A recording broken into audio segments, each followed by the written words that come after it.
the county administrator just referenced for me to utilize, it's B2, but I'm anticipating that B2 is what we would use. So I pulled B2, did I not? You did. Okay. Everybody cool with that being the community asphalt item? Okay. Good there?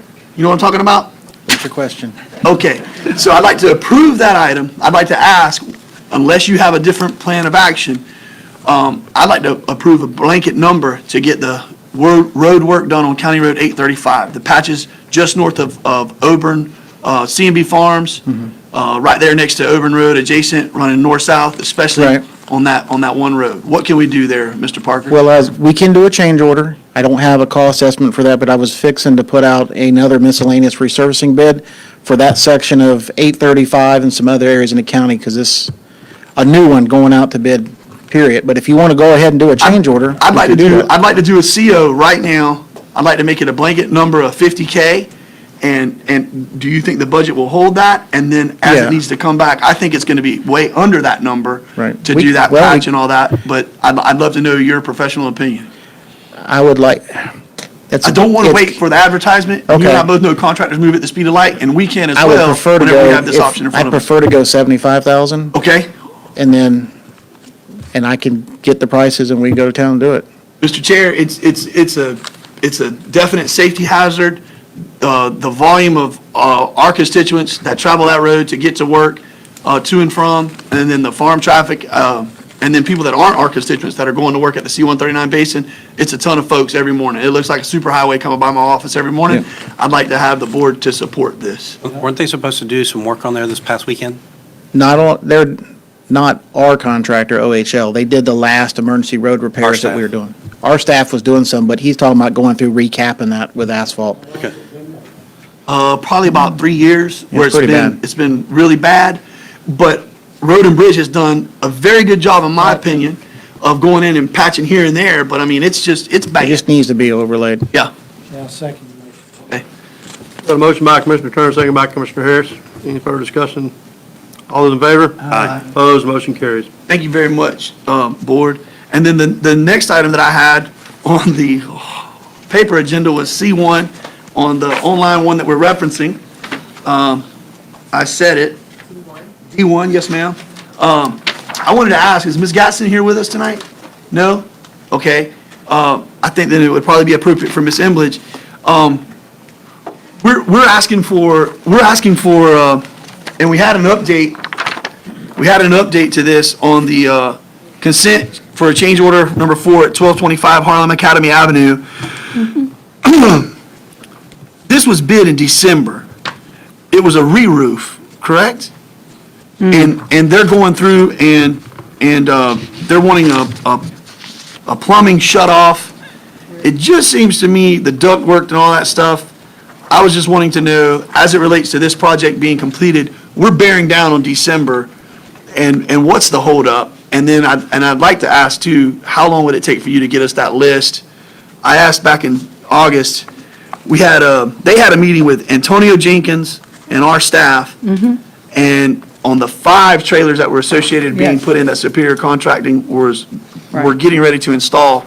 Do we have a general update on all that, or are they still on back order? They're not on back order. It is, the installation is either in progress or close to it. We're still planning on being within our latest extension to the CDBG grant. And I can send the commissioners an update on all of this in the next couple of days. That would be great. But But this, you do think that on the 5 that were delivered, yes. that they are on terra firma in Hendry County and being installed? My understanding is that they're in either being installed or they are at the contractors. Okay.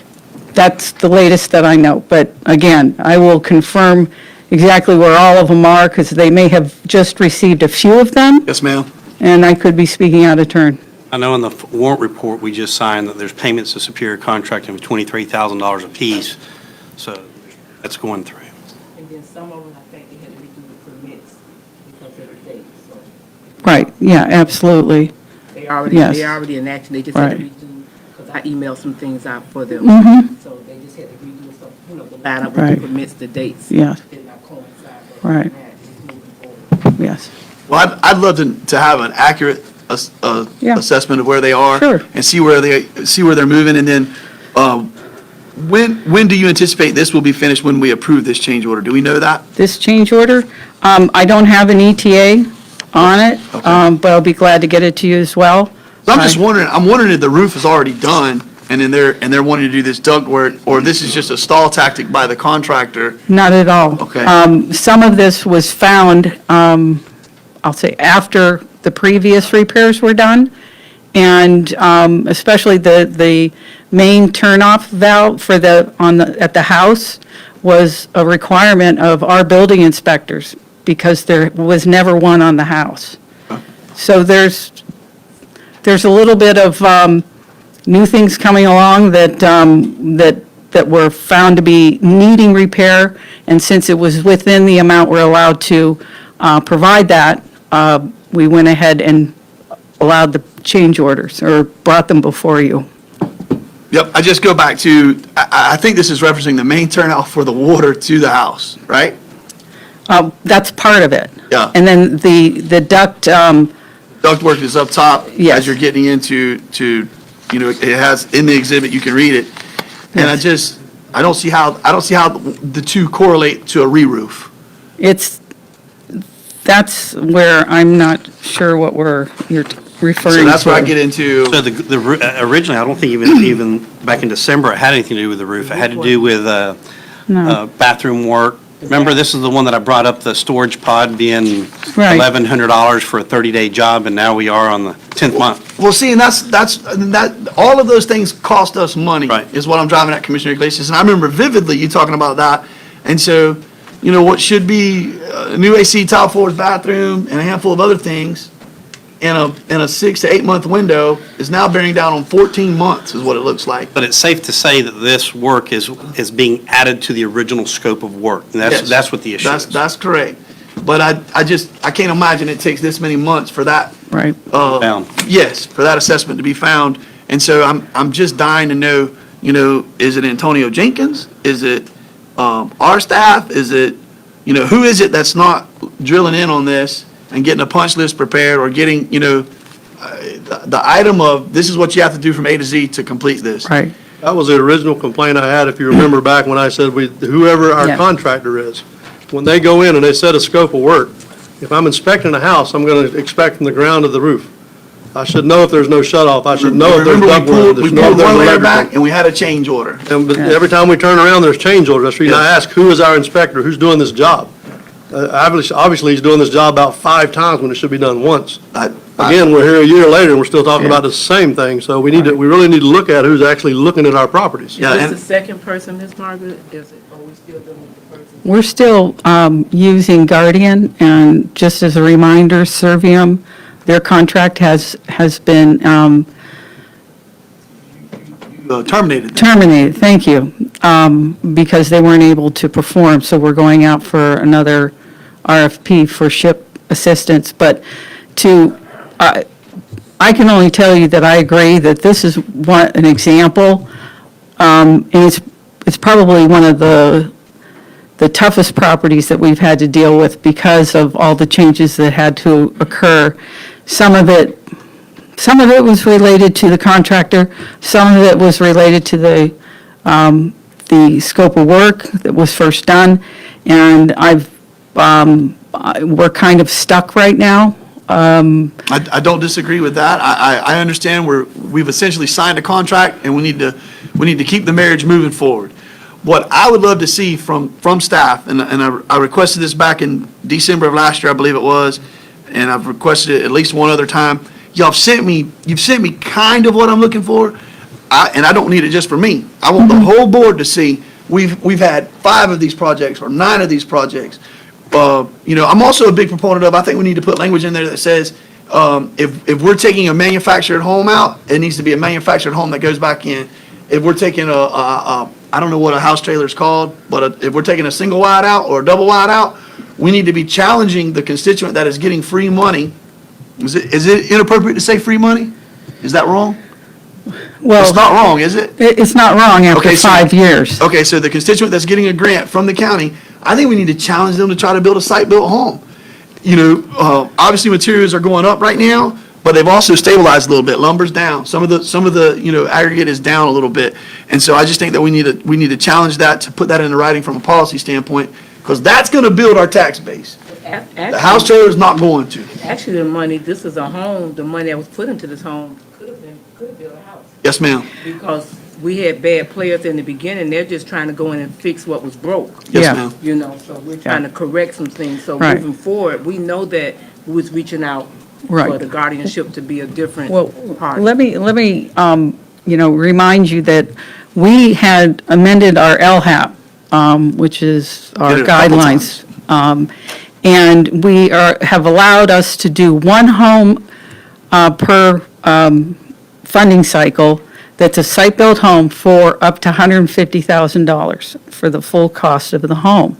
So that doesn't, when you look at the fact that we only get $350,000 a year, and I realize we've accumulated some, but the fact is that we can't build that many site-built homes as an option. But we can at least build one, and if it looks like, well, let me back up. We have more requests for home repairs than we do anything else. Get it? Completely agree. Not the point I'm making, but I understand, Right. I understand 100% what you're saying, Ms. Yes. Embledge.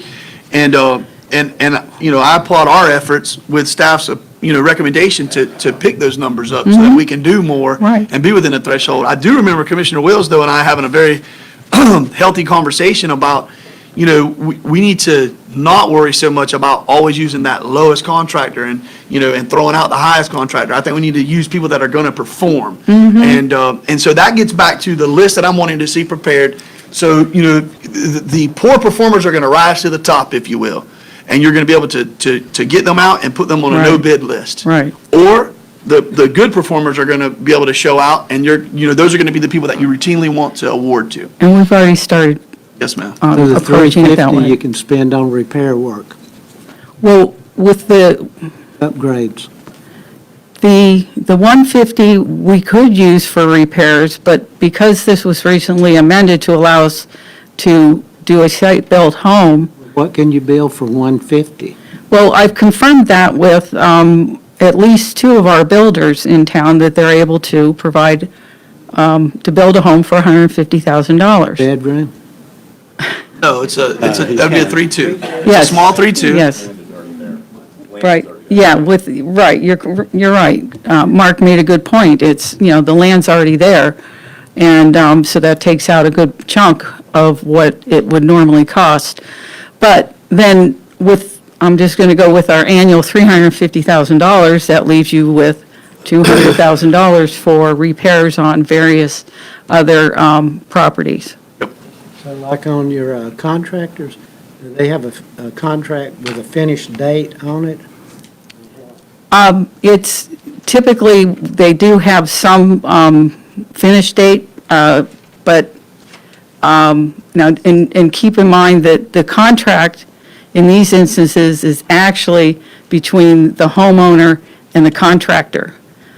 But we facilitate it with our consultant and with Sabrina, with many aspects of each job. But I can't answer you on what the typical timeframe is for some of these projects, I don't think that's acceptable. but, I don't well, think it's acceptable that we can't answer that question. I think that we should have a running chronological list that says we've completed 1 through however many, and I mean, that should be on the tip of our tongue. We should be able to brag about either how Yeah. good of a job we're doing or how bad of a job we're doing. And I think we're 3 cycles back. That's not staff's fault. But, you know, we need to push this along, or we Yeah. need to flush it and let ourselves start Right. focusing on other things, Right. in my humble opinion. Right. You don't have a time on there, they can take a year. Well, Commissioner, they've taken way more than a year on a number of projects. We're not asking any of the questions. We approve a change order, and then we forget about it. And if I'm coming across as crass, I'm sorry. Margaret, am I correct that you're having problems getting contractors as well? absolutely. That's because the numbers suck. That's because the numbers are they're so trivial. A real contractor doesn't want to screw with this. Right. It's not hard math. If you want to pay somebody to work and you want to pay them a good number, they'll go do it. If you want to pay somebody a number and they can't do it, this is what happens. Commissioner Wills talked about it. They change order you to death. We see it all the time in business. You know, the contractor that leaves millions or hundreds of thousands or tens of thousands of dollars on the table in comparison to everybody else's number, they sign the job and they don't perform. And the bonding company gets to come in and it's a nightmare. 10 out of 10 times when that happens. And you need to have the ability for staff to be able to show us who's performing, who's not, what the timeframes look like, and how we're going to do that. So Who okays the change orders? we do. Yeah, I know, I mean, in the field, who goes by? Is it Guardian? It's Guardian and, Servium before and we terminated them, right? well, we never used Servium. Okay. We entered into a contract and they never performed because of issues that the company was having. And so let me just answer you this. I don't know the answers to a lot of this that you're asking, partly because Sabrina would, and I'm sorry she's not here tonight. I expected her to be, but regardless, we'll get the answers to you on your questions that I wasn't able to answer. Listen, Ms. Emblich, I hope I'm not coming across as upset at you or upset at Ms. Gasson. I'm not at all. What I am upset is that we, in my opinion, I think we're going to see, and I hope I'm wrong, but I think we're going to see a trend where we're letting projects that are I don't mean to demean any project, but they're not trivial. They're not massive. And we're letting them drag on for months and months and months You and could build a months. house for the time that this repair is being done. Yeah, well, this is a really 100% bad you could build example. a house. You could go acquire land that had issues against it, you know, perform a Phase 1 DEP. There's so many things you could do, and we can't do a bath remodel. And Commissioner Iglesias, just to your one point, in the cost that we're paying for that pod, we could have done another project, you know? So that's asinine. That's a poor use of the taxpayers' dollars, whether it's free money or not. Right. So, And I agree with that. This particular project is an anomaly, but we will get you that information you've asked for. I hope that we see it as an anomaly. I vote to approve the change order as presented, and I respectfully request that staff will bring back a chronological timeframe associated with all projects at the first meeting in November. Yes, sir. Thank you. Motion by Commissioner Turner, second by Commissioner Iglesias. Is there any further discussion on this? All those in favor? Aye. Opposed? Motion carries. Under public hearings tonight, petition RZ 21-0004. You don't worry about A's or B's or anything. This is in my district, and I know where it's at. Make a motion to approve RZ 21-00. I second. Got a motion by Commissioner Harris, second by Commissioner Byrd. This is a hearing of the public. If anyone in the public would like to speak to this at this time, if you would come forward.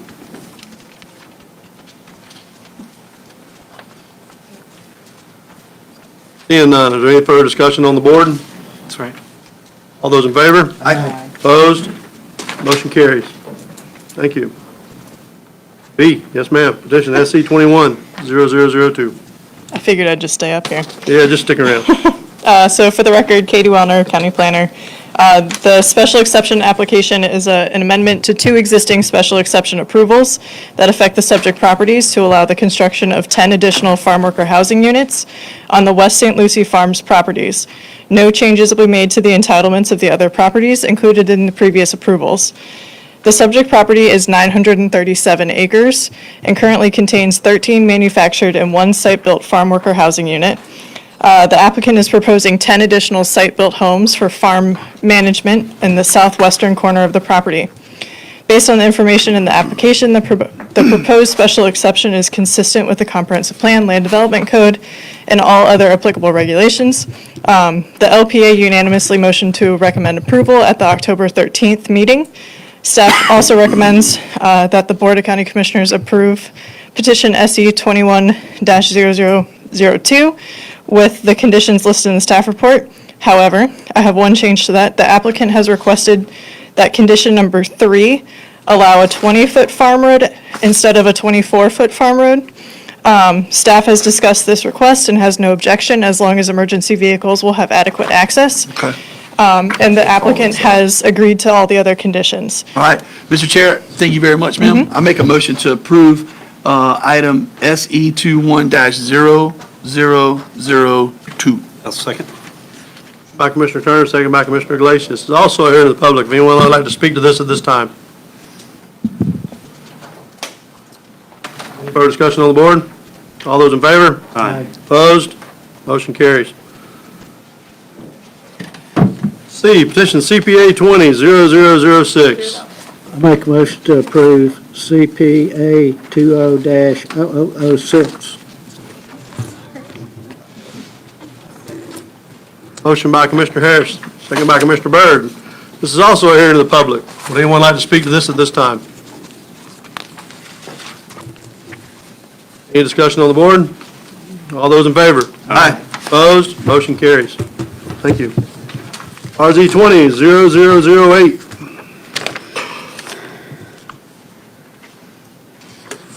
Yes.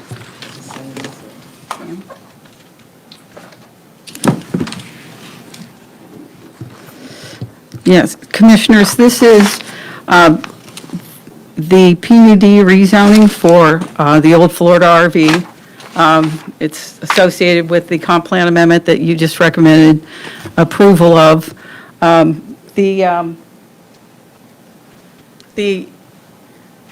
property owner recommended or was requesting initially two different development scenarios. And one of them was for an RV park with commercial, and another was with a industrial park with commercial up front.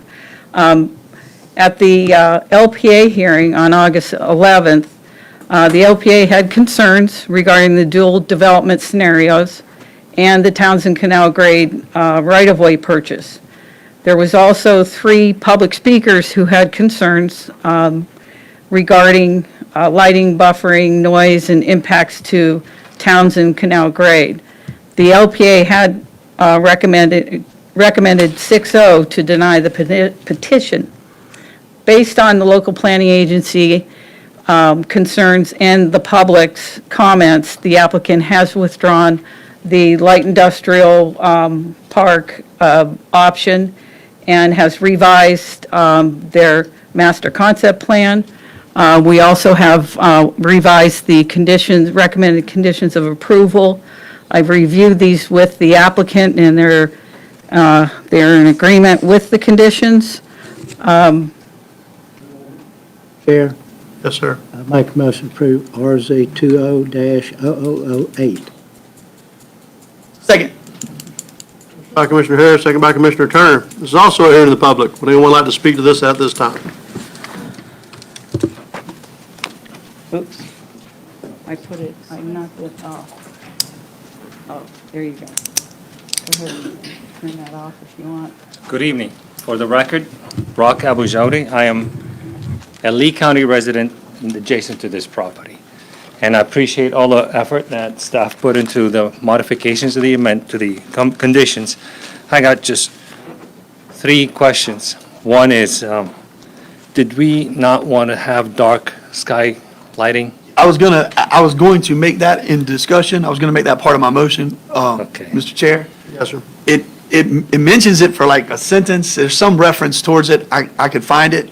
Just But, says comply with the county ordinance for lighting, which is not dark sky. Well, I would also like to point out too that we've had at least 2 projects where we were supposed to have dark sky lighting and it didn't follow through. So we need to make this happen.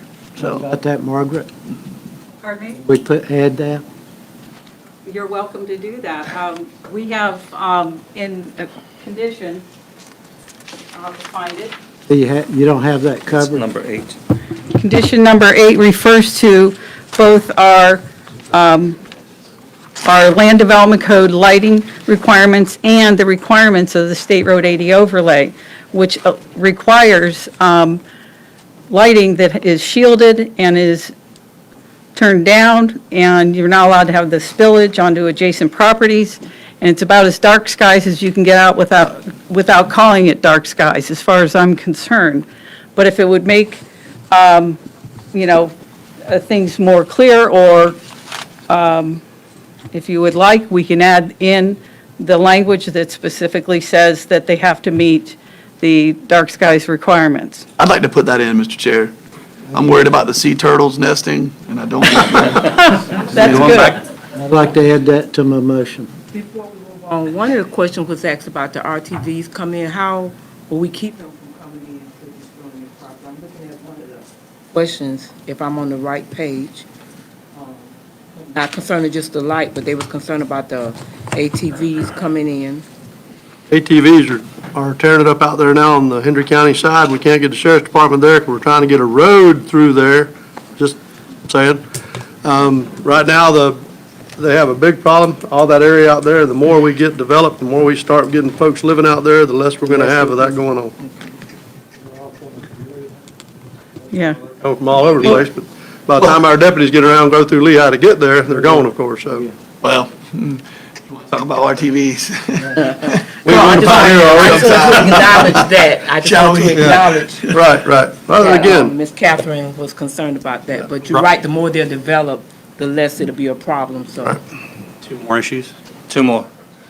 One is the the recreation part of this. It's not restricted to this community. It could be open to the public. I just want to make sure you understand that, so they could develop a park. Hey, it's not open to the public? It is. It is open to the It is public. open. Just make sure you understand that. What's wrong with that? It's private enterprise. Yeah, and nothing's wrong with that. The last thing is, one of the concerns I had last time was these casitas. I've been helping design some for Riverbend and their neighbors. These casitas are very nice, 800 square feet, very nice. A lot of people actually put their guests in them. The question I had was, what's to keep the user from bringing a 1964 RV, park it there, and then build this thing and live inside of it? And that's the only concern I had. We know Riverbend has been mentioned so many times, that's the model, but I just don't see the restriction that protects you from that. Mr. Chair? yeah, That's it, thank you so much. yeah, quite a few of those, quite a few are requiring, you can't, if it's 10 years old, you can't even park it in there. I think, They're not gonna bring in, they're not gonna bring in a 1929 Airstream. They look So, at them when they come in. Not with that kind of investment, huh? No. Dude, you want to speak? If you would, just come forward. Mr. Chair?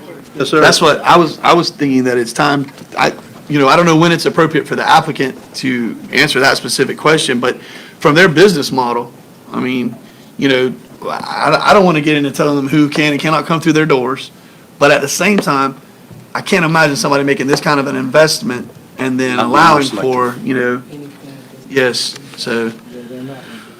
I'll be State quick. your name, please, ma'am. Yes, Mr. Chair, members of the commission, my name is Susan Watts. I'm representing Bonita Bay Group, now called Phoenix Bay Ventures, on a property right across the road, 187-acre Murphy's Landing. We'd like to put our support in this activity, this RV park. We also know the developer and have worked with him for many decades. He's a very good developer. He does what he says, and I think you'd be well-served to have him in the community. Thank you very much. Thank you, ma'am. Yes, sir? Good evening, Daniel Peregrine. As you may or may not be aware, I actually own the land upon which this property development is proposed. I was a citrus farmer for 24 years. I hated that the citrus business is no longer sustainable. And so thus, these developers have come to speak here tonight. I want to point out that I have been in other developments with these guys, and speaking to the little casitas, they do nothing but top shelf work.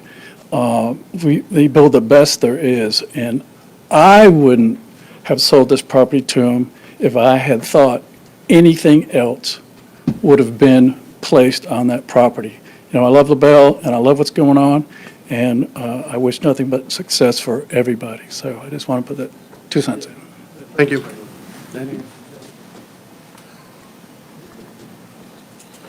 Mr. Chair, I think we have a motion and a second. We do. Is there any further public comment? Further discussion on the board? And add the light into the motion. Yes, we'll have to revise the ordinance and bring it to the chair for signature and the clerk. All those in favor? Aye. Opposed? Motion carries. Stuck with us still? Go ahead. Oh, this is Katie. Okay.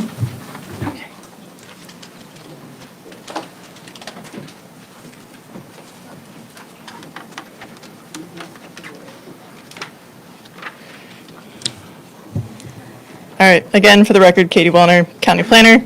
This next case, LDC 21-0003, is the first hearing of 2 required public hearings for a county-initiated Land Development Code amendment to Section 1-53-6.15 on primary use. So this section has been used to define the number of dwelling units permitted on a single parcel of land and specifies the procedure for obtaining a medical hardship, which allows a second dwelling on a single parcel for a temporary amount of time. The intent with this amendment is to allow oversized agricultural parcels to have 2 full-size dwelling units. Staff has also included some clarifications to other accessory dwelling regulations that are already permitted in the code, and staff minorly revised some of the medical hardship standards. Because this is the first reading of the proposed amendment, staff is looking for feedback from the board before bringing this to, for adoption on November 9th. Staff hasn't received any communication from residents regarding the Land Development Code amendment. And I'm happy to answer questions at this time. Chair, I make a motion to approve.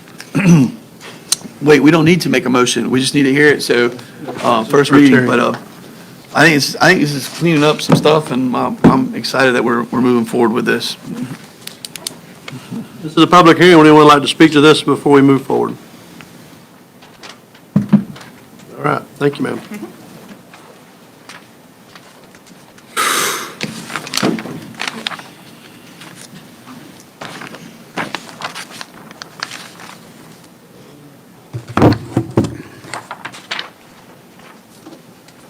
Yeah, is that correct? I got lost. We got so many here tonight. I'm going through and trying to remember where I was at. I thought LDC 21-0001. Yes, I just wanted to make sure you knew we were working, so we wanted to bring 7 public hearings. Well, I knew you were all working. I just never see Tracy, but I knew you was working. That was good, thank you. Yes, good evening, Commissioners. Margaret Embledge for the record. This is the Land Development Code Amendment associated with the Montour Land Use Study, and this is the adoption hearing. The first reading for this was on October 12th. At the meeting, there was a discussion by the board, and the one change that was made based on that discussion was to revise the deadline for residents to register with the county if they have existing unlimited animals, so that it occurred by October 31st, 2022. There was also a request for an overlay to get an understanding of where they were, and we could see it on a picture. Yes, sir, that will be Mr. Chair, I'm sorry. done.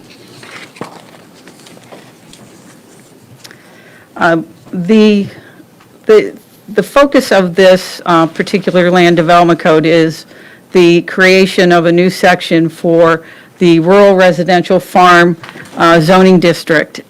This new section establishes the applicability of the property or of the zoning. Let me go here, which you can see on the map. It's the area that looks brown on here is the RRF zoned properties. And that's what this land development code section would apply to. There's also listed of permitted residential uses, which would be single-family residential dwellings, and that could be site-built, modular, and mobile homes. Permitted accessory uses and structures we have that are the typical permitted structures or accessory uses that are permitted in all residential zoning districts. In addition, the hobby farming is a permitted accessory use, but pursuant to another section further down in the proposed Land Development Code regulations. Regarding prohibited residential uses, we have a list here, but we highlighted here that the shipping containers may be used as a dwelling unit, provided that the building permit with engineering plans have been submitted to the Hendry County Building Department prior to January 31st, 2022. After such date, the shipping containers may not be permitted as a dwelling. Staff understands that if there was an opportunity that we could create residential design standards that could apply to the container homes, that we would be recommending those. However, since the state has preempted us from that, we can't do that. So if that changes, we would likely be back to address that particular opportunity. Excuse me. So there are a number of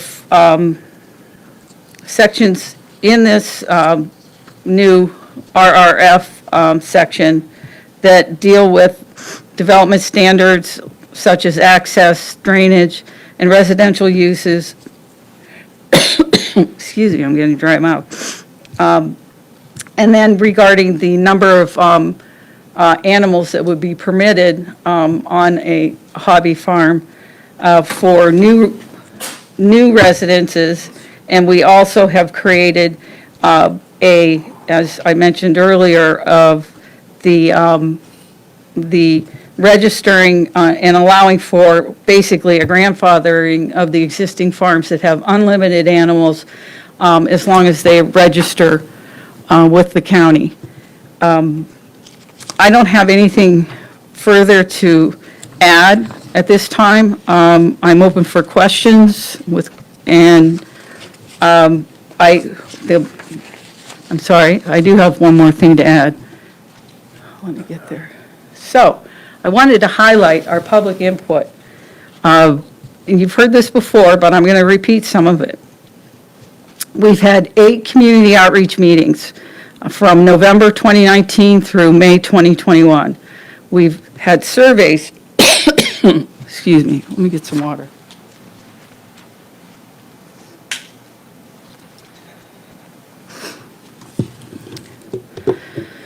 We've sent out surveys to get the input, as well as a community mapping exercise with the community for a future development where they were designating on aerials where they thought certain uses should go, like whether it's a civic use, residential, commercial, and the like.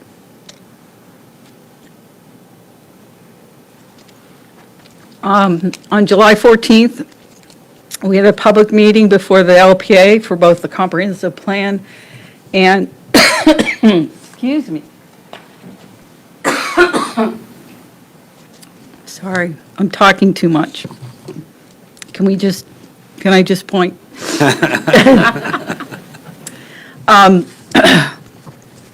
And the LPA recommended that the board, or that the Board of County Commissioners approve and transmit the comprehensive plan and the land development code amendments. And on July 27th, the board transmitted the comp plan. On September 28th, the board adopted the comprehensive plan, and each one of these public hearings were available for the public to come and speak. On October 14th, a couple weeks ago, we had the first reading of these land development codes, which are the subject of tonight's agenda item.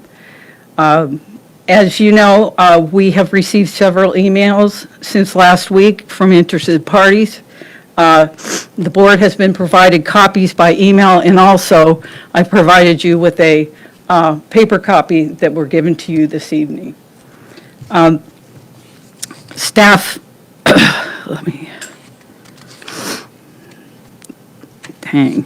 So, let me do this.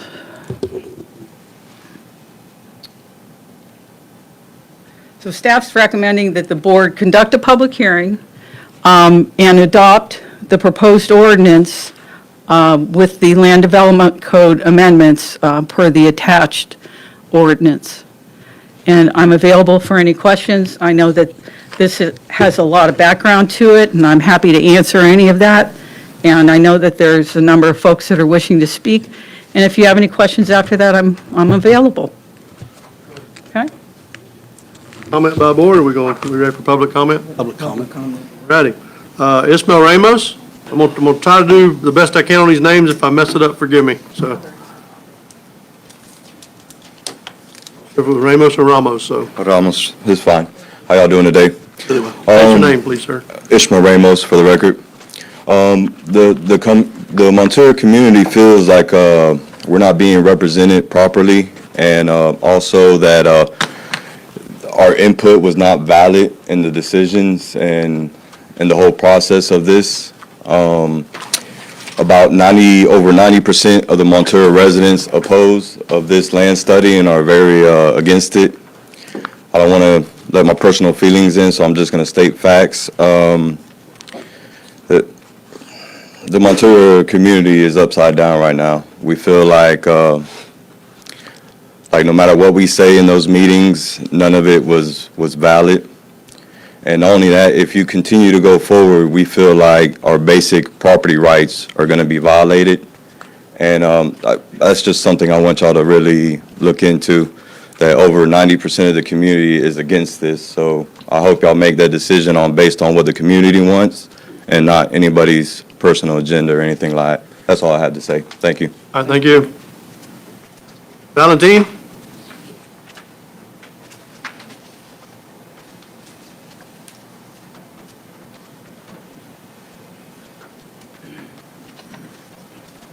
Would sir, just please state your name for the record.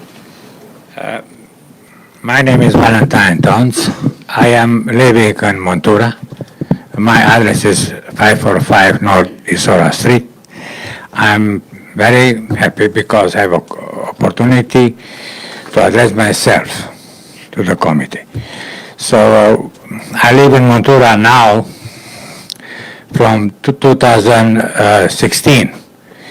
So I was not believe we should live like in 1950, because see, we have no opportunity to get something when we need something to do around the house or in the business. I have a business, so we have to go to Home Depot. And in Fort Myers on West Palm Beach, I don't know why Home Depot is not here. Why it's keep down Home Depot to come over here, Hendry County. Every county around over here, they are organized and everything, it's nice. I have another issue, which is a telephone. So to use a telephone from my house, I should go 6 miles over. It's sometimes that's happened, not just one day or 2 weeks. So what kind of people which make a business in a telephone and do that kind of business, but they require money? So I want also to look the road in all Montura. If you look the roads, which is asphalt, it's fine. But rest of them, no. Every road needs repairing. Also, when it was raining, water in my place still here, 2 feet. Why? Because I asked to dig the channel, because the channel was long time ago. Nobody touched it. But when I asked, said, no money for that. Also, to fix the road, no money. But I pay. I think I pay the higher tax in my place than anyone in Montura. So when I asked what happened with my money, so I said, if you don't fix my road, I will fix myself. I don't pay taxes.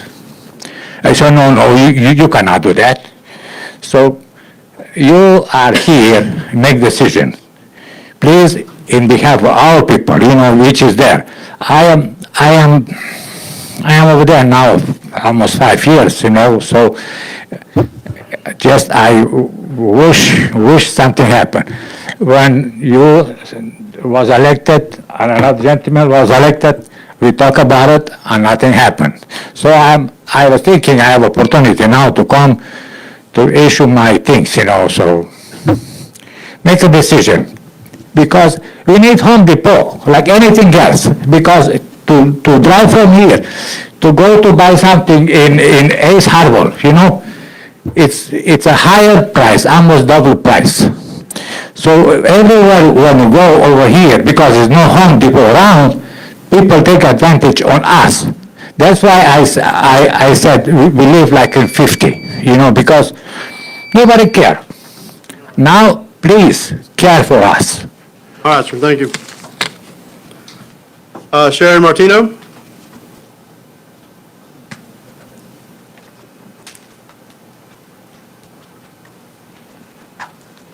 Good evening. How are you? My name is Sharon Martino, and I live at 170 South Kennel Street, Montour, Florida. I have lived there since 1993. I raised my children there, and now I'm raising my grandchildren. I moved there because I loved the way of our country living, how we have a peaceful, quiet way of life where we can have our animals and raise our kids. And this proposal came about, and our board did not represent the residents of Montour. We have signed a petition, which is over 400 votes on there that is against this. And at our last meeting, I did address the young lady there and told her we were opposed to the land study, and that if they wanted to, they can move it to Pioneer, which I'm sure they can use more help than Montour, because we are a peaceful community and we would like to keep it that way. Thank you for your time. Thank you, ma'am. Kim Clemens?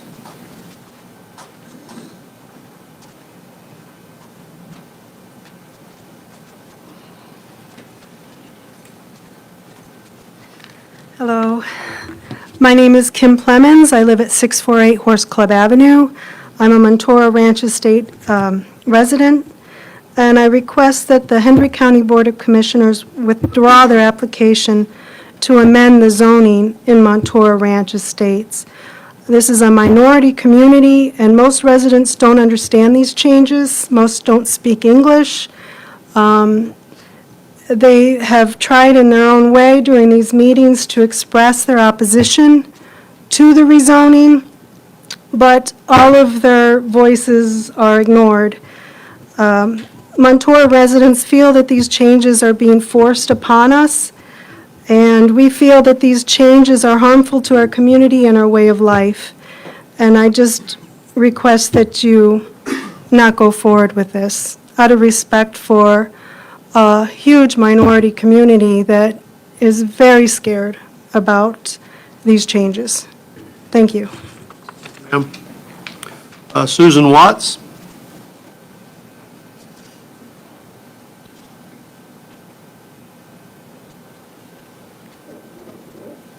Susan still here? Susan Watts? No. No? Chris Self?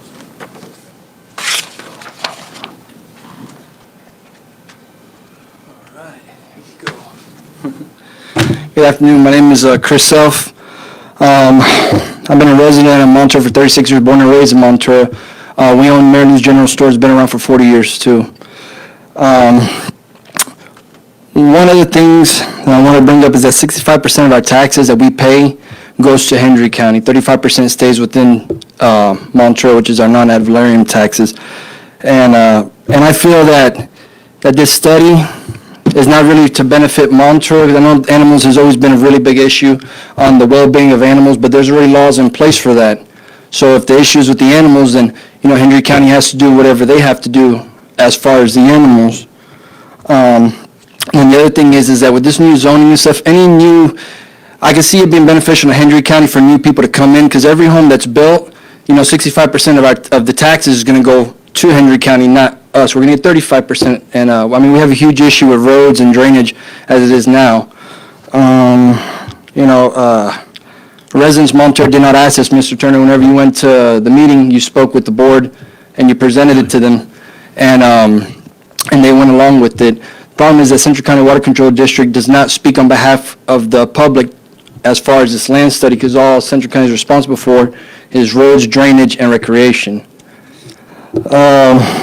So we personally picked up all the petitions. We have 432 as of right now. Every single one of these signatures are people that we've seen actually sitting in front of us. They signed to us how many years that they lived in Monterey. And they're completely opposed to this. And we asked Ms. Margaret about the surveys that was done. I know within the surveys, I've seen a comment where somebody did make a comment saying they don't live in Monterey, but they've passed by there and they don't like what Monterey looks like. So I don't believe that the survey is accurate, because there's no way for the county to actually verify that each one of them surveys are from landowners or residents. But I could show 432 that we did see. And I hope that this does hold weight. What else do I got? And as far as the new zoning and stuff, if this does go through, the community is going to organize and get together. If we have to become incorporated or if it's independent, however we have to do it, we will. And we don't want to have to do that, but if our hand is forced to do it, we will. And if these don't count for nothing, then basically us sitting in here was just part of the process for nothing. I appreciate y'all's time, and please consider the voice of the people of Monterey in the petitions. Thank you. Anyone else in the public like to speak at this time? If you would, just come down and state your name, please. Hello, my name is Joel Rodriguez. I'm a resident of Monterey Ranch Estates. I'm just here to let you know that I'm opposed to the land study rezoning. We're comfortable where we are and how we're living, and we really like the way it is there in Monterey. So I guess we just really don't want any ugly big changes. So thank you for your time. Anyone else at this time like to speak? If you would, just come forward. Discussion on the board. Chair, I have a handful of questions I'd like to ask, and I'd really love to be asking these questions of the constituents. My time as a board member for this commission, this has been top 2 or 3 most contact that I've received in reference to any issue. Commissioner Iglesias and I had a very good discussion, I guess it was 2 weeks ago in Clueston. Was that when we discussed it? Moving the date, it was just 2 weeks ago, right? Right, Seems like instead of it's having longer, it yeah. till Instead of doing it until the December. Yeah, push it. to October. Yeah, push it. Yeah, you wanted to move it until December, and I said, let's move this thing, closer and get people essentially in line with what we're trying to do, which in my humble opinion is we're trying to make sure that from a standpoint of appearance, Monterey doesn't have eyesores that are going to affect their neighbors' property values, and the county has a little bit more teeth and a little bit more strength in their black and white rules of how we engage the constituents. I will tell you though, I go back to the volume of calls that I've received, the number of comments that have been sent to us, and I want to hear a little bit more. I want to hear what the board is thinking on how moving forward with this is the appropriate thing at this time. But I'll wait to listen to the other comments, because the outpouring of people saying we need to pump the brakes on this versus the people that are saying they want to move forward with it, it outweighs it. It's almost a 10-to-1 number. So I don't, obviously, let's speak also directly. Monterey is a heavily, Cuban, Latin American population. And I don't like when people are saying to us, this seems so dictator, mindset. I don't like that, because I don't think that we have that mentality. And by God, I think we're all, dyed in the wool Americans, and we want our property rights.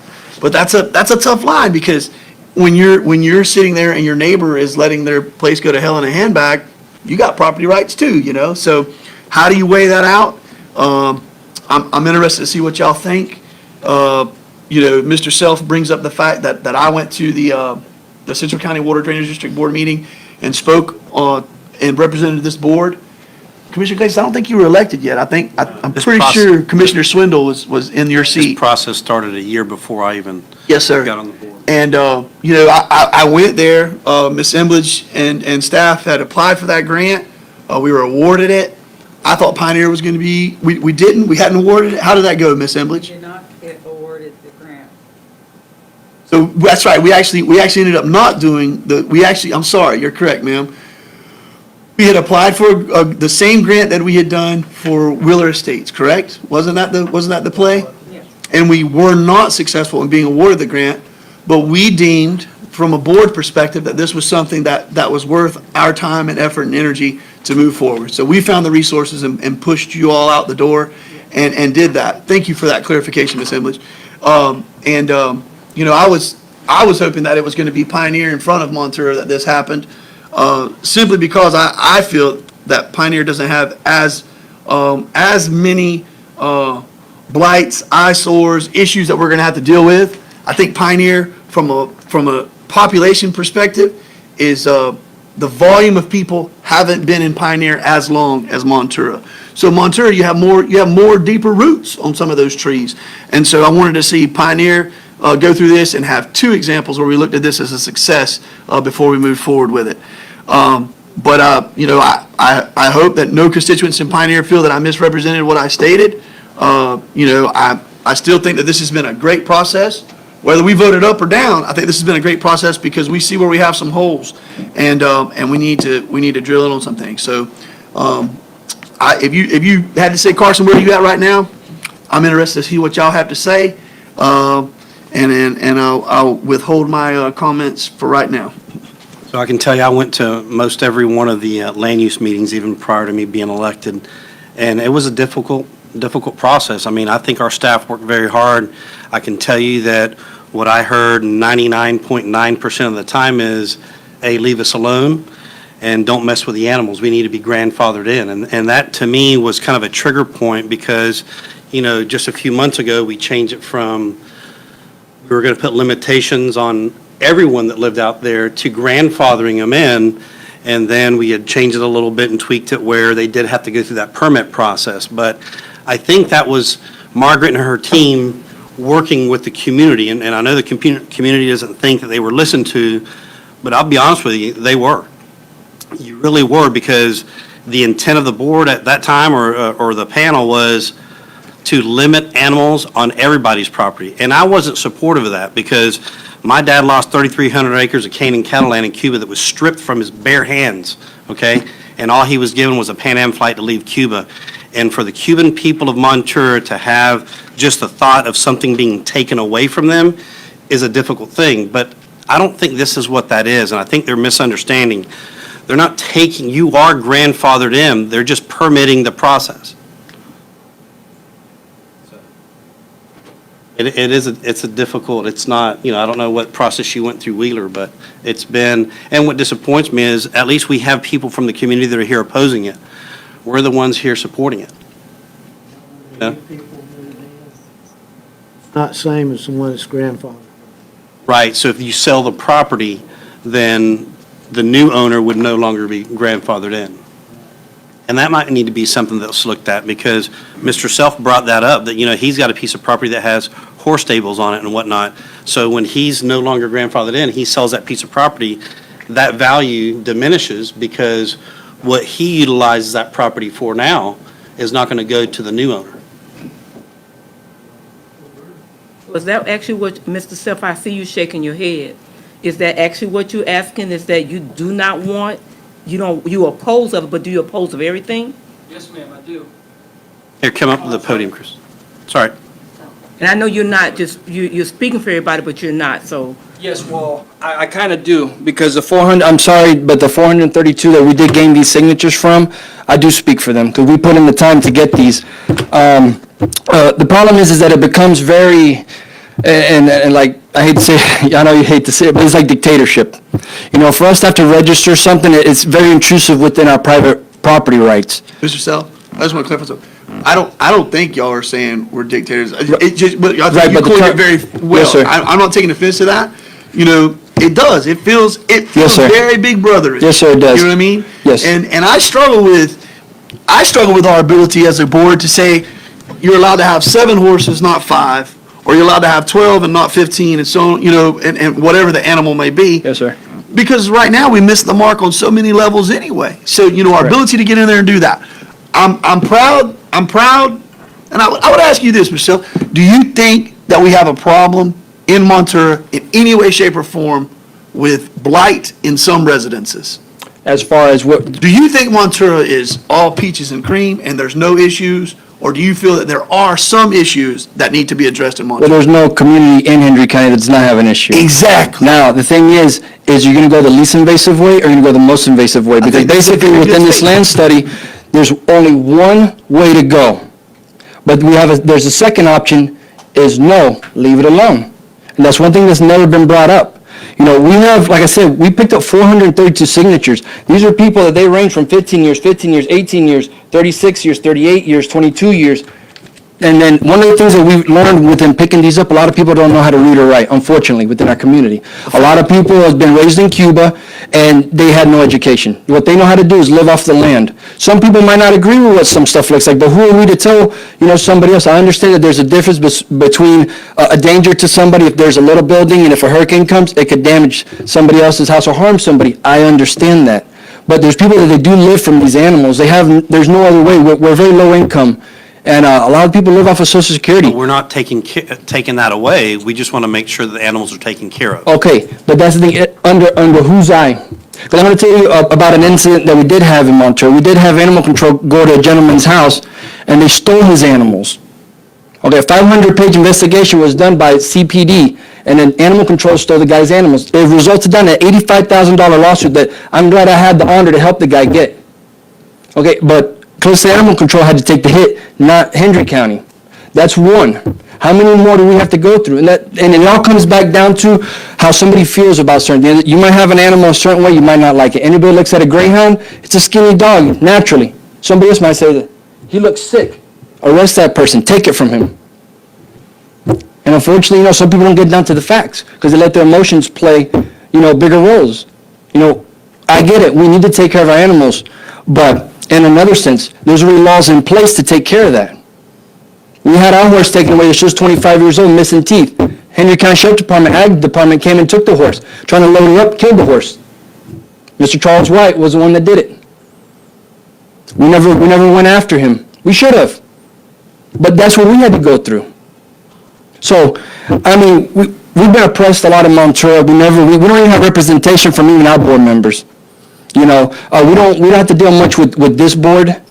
And we've never had a board member that actually lived in our area to represent us. So, I mean, this is all we got. You know, we did our part as much as we could do. This is as far as we could get. And the rest lays up to you. What do you suggest, that we just back off? I'm just asking. Yes, ma'am. So you're saying it's okay for us not to go in and assess the animals? I don't think No, it's ma'am. okay. I personally believe that that's an invasion of your private property rights. If the sheriff department or somebody believes that there's an issue, there's proper channels to go through. Why? And I'm going to tell you, Mr. Ramon, this same thing that they're talking about coming and seeing if your animals are in good shape. Tell that to any Cuban if they did not hear the same thing in Cuba. We're going to come into your house to see what you have, how much food you have, what kind of clothes you have, if you have too many books. It's the same thing. It's very intrusive. It very much is. And it's not to get away from, because there's people that don't take care of their animals, but they're not. If they have 5, they're not going to take care of them. If you reduce it down to 1, they're still not going to take care of it. Who does it hurt? People like us. We have a 9-stall horse barn. We can have 9 horses. We can't graze them because there's not enough grass. But we do feed them and we give them alfalfa. So whenever we decide, Grandfathered in. ma'am. But you would be grandfathered. But I'm gonna have to register. Players Yes, that ma'am. come in, it's those bad players they trying to keep from coming in. and they could make it worse for, for the Montour area. And I think we're just trying to keep that from having to be an overflow. It's like a house, it only have 4 bedrooms, but you got 16 people in it. So, and that's one of the things that we're trying to prevent from happening. Correct. Well, the thing is that whenever it goes down to us having to register, we already there's already enough oppressive stuff within our private property rights. We don't need just one more. I don't believe that the county should come onto my property or anybody's other's property to say, I don't like this cage because I don't believe that this animal should be in this or this should be in that. There's plenty of laws in place for that. Leave that to the ag unit. And if somebody's not doing so right, prosecute them, arrest them, do what you got to do. But don't spread it straight across the board. Deal with the problem. So what happens on the adjacent properties beside you if someone comes in and wants to put 40 cows and 100 chickens and it becomes a nuisance to your property? Well, one thing is if it becomes a nuisance, isn't there laws in place for nuisance? Public nuisance law, yeah. We already got them. Why put more? I understand how this works. We have to go around the merry-go-round and bring up the animals, bring up the nuisance, bring up all the stuff. There's laws in place for that. There already is. What more is that gonna, okay, so you restrict the animals. What if them 5, 10 animals become a nuisance? Then what are you gonna go after? The same nuisance law. And then if, I know that there's another thing, I'm not sure if it's in it, that if you have, let's say 15 animals, you could ask for a permit for more animals. You gotta pay for it. So what's the issue? Is it really the animals? No, it's the money. I don't know if that's still within, if that was taken out, but that was one of the things. If you wanted to go beyond, you had to pay a permit and then you had to, go through that. That's for people that aren't grandfathered in. So the animals Mr. are not Chair? the issue, if you could do that. Yes, sir. I think that we're while we're having some good banter back and forth, I still think that the root of the issue here is that there's a population in Montura that wants to see some aspects of blight, some of their neighbors, their brothers and sisters out there that have let their properties get into disarray. They want to see that addressed. But I think that they don't want to see an impressive, large stamp, one size fits all, this is the model that we want to see occur. This goes back to my request of wanting to see the overlay of I still ask, are we talking about 100 homes? Are we talking about 150, 700? How many units are we actually talking about that we feel, from a staff perspective, that we have an issue with? I don't know what that number is. I ride around Montura, and I see a couple places that look horrible. I ride around Twin Lakes, I see a couple places that look horrible. I go down Ridgedale Island, Tammy Road, I see a couple places that look horrible. I appreciate you being so direct. You're not saying that Montura is a developer's dream and, everything's roses and just leave us alone. You're saying we have fundamental issues in Montura, and we do. We have fundamental issues in every hood throughout the county. Yeah, but I just think that, one size fits all, the way we arrived at this, I don't know if I'm asking for a punt. I really don't know where I'm at with this, but with the outpouring of resistance that I've received, the lack of, how many people came up here and spoke to it and said, I want to see it occur? It's real easy to call. It's real easy to talk behind closed doors, man. Y'all need to do this and make us 5 out to be the ones that are saying we're leading that.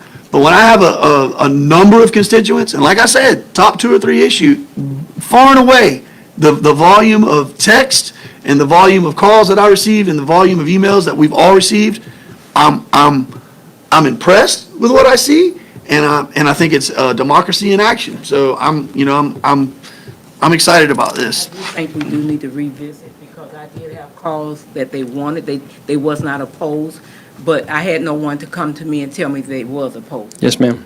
You had Ms. Bird, you had no one come to you and say they're opposed to this? I had no one. This is the first. I had no one. Everybody told me they was for it. They met with me, sat with me, so I had no one to say they was opposed to it. Yes, ma'am. My thing of it is I don't have a problem with grandfathering everybody in, but I do feel like we need to have something for the new players that come in. It's the same thing with Mass Street. I don't agree with everything with that, because I can't stand the grass growing up to a resident house to their neck. But I do think we do need to revisit. I know they put in a lot of work with this, but we need to have a solution before we move forward, and not not let your voice be heard? Because I don't live out there. Mr. Chair? So I don't Correct. see everything that's take place out there. Yes, So ma'am. I do have people that talk to me about it. I have students that talk about it, but I'm not sure, everything that goes on out there in Montour. Yes, ma'am. Because one thing I'd like to address to the board, or I'm sorry, commissioners, what is the main thing that y'all want to see out of Montour? Because I know that there's a couple, I know animals been one big thing. That's pretty easy to resolve. We already have laws and certain things, but what's the main goal that the county commissioners are trying to reach with Montour? The main goal? I think it's really to give guidance to where commercial property should be. I think the mapping Okay. situation, which I wasn't there that day, but I think the idea was listen to the community and say, okay, we'd like to have hospital, store, doctor's office, wherever it may be, and where that placement should be, Yes, and I agree with that. That's not the number one issue I want to see. My number one issue is what I've told the county administrator, whether it be Judy Kennedy Corf, Charles Chapman, or Jennifer Davis. I'm tired of riding down certain streets and seeing third world conditions in a first world country, and everybody's okay with it. And I have a constituent right now in Ridgeville subdivision that is telling me I'm not doing anything, And let me tell you, if you don't think that doesn't get me a little bit hot, because I know what I bring to this job, and when I engage and I say, give me your top 5 bad properties, there's 25 of them, we should revisit that list and look at it and see where it's at. So for me, I want to say, that's why I'm a huge picture of pictures speak 1,000 words and lists allow you to hold people accountable. And as much as I disagreed, and you could say dislike Trish Chapman, we did not see eye to eye on a ton of things. I like Sunny Delight, and he liked the world's best orange juice. He's Silver Spoon or whatever it is, and I'm from Hooker's Point, by God. But let me tell you what, Trish Chapman said, what gets measured gets done. And I've taken that and used it. What gets inspected, what you expect, inspect it. And for me, I want to see the places in Montour that look the roughest, the things that constantly arise as this is where we're having a problem. This is a nuisance neighbor. This is a nuisance, a public nuisance outcry. Let's deal with it. How long has the Jennifer Rodriguez case been open? How long has that been there, Commissioner Harris? 3 years? Just 3 years? 3 or 4. Yeah, 3 or 4. So plus minus 365 days. And so for me, I think we need to. I personally want to pump the brakes. Table it. Table means we're going to stop all discussion, so I don't know if we want to do that. But I'm ready to get my narrow tail in front of some people at Central County Water Drainage District. Listen, I got over COVID. I lost 17 pounds. I put every one of them back on. I'm ready to go out there and get chewed on, because I just don't like having this 900-pound gorilla in the room of we're going to put a one-size-fits-all, this is going to fix everything. And I just feel fundamentally we're going to pass all of this. We're going to create a tremendous amount of consternation. And our ability to implement this, I don't have a lot of confidence in it either. That's what I said in the last meeting. Exactly what I said in the last meeting. Do we have code enforcement officers that are over particular neighborhoods? Is this David Rodriguez? No. Well, here's the next They're thing. over everything? Yeah. So who's going to go out there and fix that? I'm going to be the odd will. I do not like the fact that people are constantly put in one bubble. Y'all have heard me say this 100 times. I don't care what color your house is. I don't care if you have a porch. The fact is, what we're looking at now, and I believe, I'm just going to say what I think the original idea was to clean up blight. Yes, sir. Montura, That was mine Felda, too. Wheeler Estates. But isn't That's that what, well, code let me finish now. I didn't bother you. All right. Let me go. That was what originally was supposed to be. We were sir. going to do is just sweep the entire county. Yes, We're sir. going to make, that's what it was. It was blight. Now, blight can be, his blight can be one thing, hers could be another. But that was the original intent. I've had a problem. The first meeting I sat in as a Board of County Commissioners was in Clewiston. A gentleman drove all the way from Wheeler Estates because he couldn't have chickens. Wheeler Estates is in the middle of nowhere. I don't know if you know where that's at or not. It's in the middle of nowhere. Yes, sir. This man drove all the way to Clewiston. The first meeting I'm sitting in, he comes up to me and says, "Hey, I'm so-and-so," and I can't remember his name. Moved I from said, Cape "Yes, Coral sir." so he could. He said, I moved out here so I could have animals. He said, "I have a couple dogs and I have 10 chickens." I said, "Yes, sir, what's the problem?" He said, "The 10 chickens." I said, "You're kidding, right?" "No, I'm not kidding. Let me give you another one. I just got chewed out yesterday because a lady has 5 chickens in a pen with a coop, 5 chickens. She's in a residential area in Hendry County, not in the city of LaBelle, where there's 450,000 ducks, 225,000 chickens. She lives in a rural area with a cow pasture right behind her house. But she can't have, we're jumping on things like this, and we have so many other problems, it just really aggravates the heck out of me. You got 430 people telling you, I don't like this. If this was my neighborhood, I'd be telling you the same thing. Look, there's 430 of us. We're asking you to do something different than what you're doing. If we want to address the blight, look, we need to do that everywhere. I mean, down 29, all where I live, everywhere else, there's blight everywhere. But I got a call the other day, a person wanted me to tell them exactly what was in my church. I told them it was exactly none of their business what was in my church. Well, we need to know. No, you don't. I'm tax exempt, it's none of your business what's in my building. Yes, sir. So I get it. I don't want somebody coming on my property and telling me, Mitchell, you gotta get rid of your dog. Well, I've had that dog since she was a puppy. She's 10 years old. Well, you can't have her no more. Yeah, kick sand. So I understand all of this. The reason I said I was gonna be the odd will. Yes, sir. Blight, we need to address that countywide. Yes, sir. And I originally, that's what this was. So there's my 2 cents, Commissioner. You know where I stand on it. Mr. Chair, I don't see where you're the odd guy out on this. I'd say I'm 90% in lockstep with what you're saying right now, you know? Commissioner Byrd, you triggered something, and I wanted to ask you, what was your comment, Ms. Byrd? What were some of the things you said, please, if I can? I just gave example that if, where we lived at, like if I lived in a house, you know, most people have 4 bedrooms and you got 4 people. Yes, ma'am. You don't put 16. I looked at the land and what you can supply with land, but I don't agree with just coming in and clean house. I do understand that we need to have some order, and as the chairman said, it was supposed to be to go in and clean up, because there's paint shops there, there's drug house there. Correct. Those the kind of things that we was looking in to go. Yes, ma'am. And how we got the curve, I don't know, but maybe we need to go back. Yes, ma'am. Pull back from the table and revisit, because we got to listen to the people, and we might have to do something that you don't like, but we still need to listen to you, or listen to the organization or the community and see what they really want and see how we can help.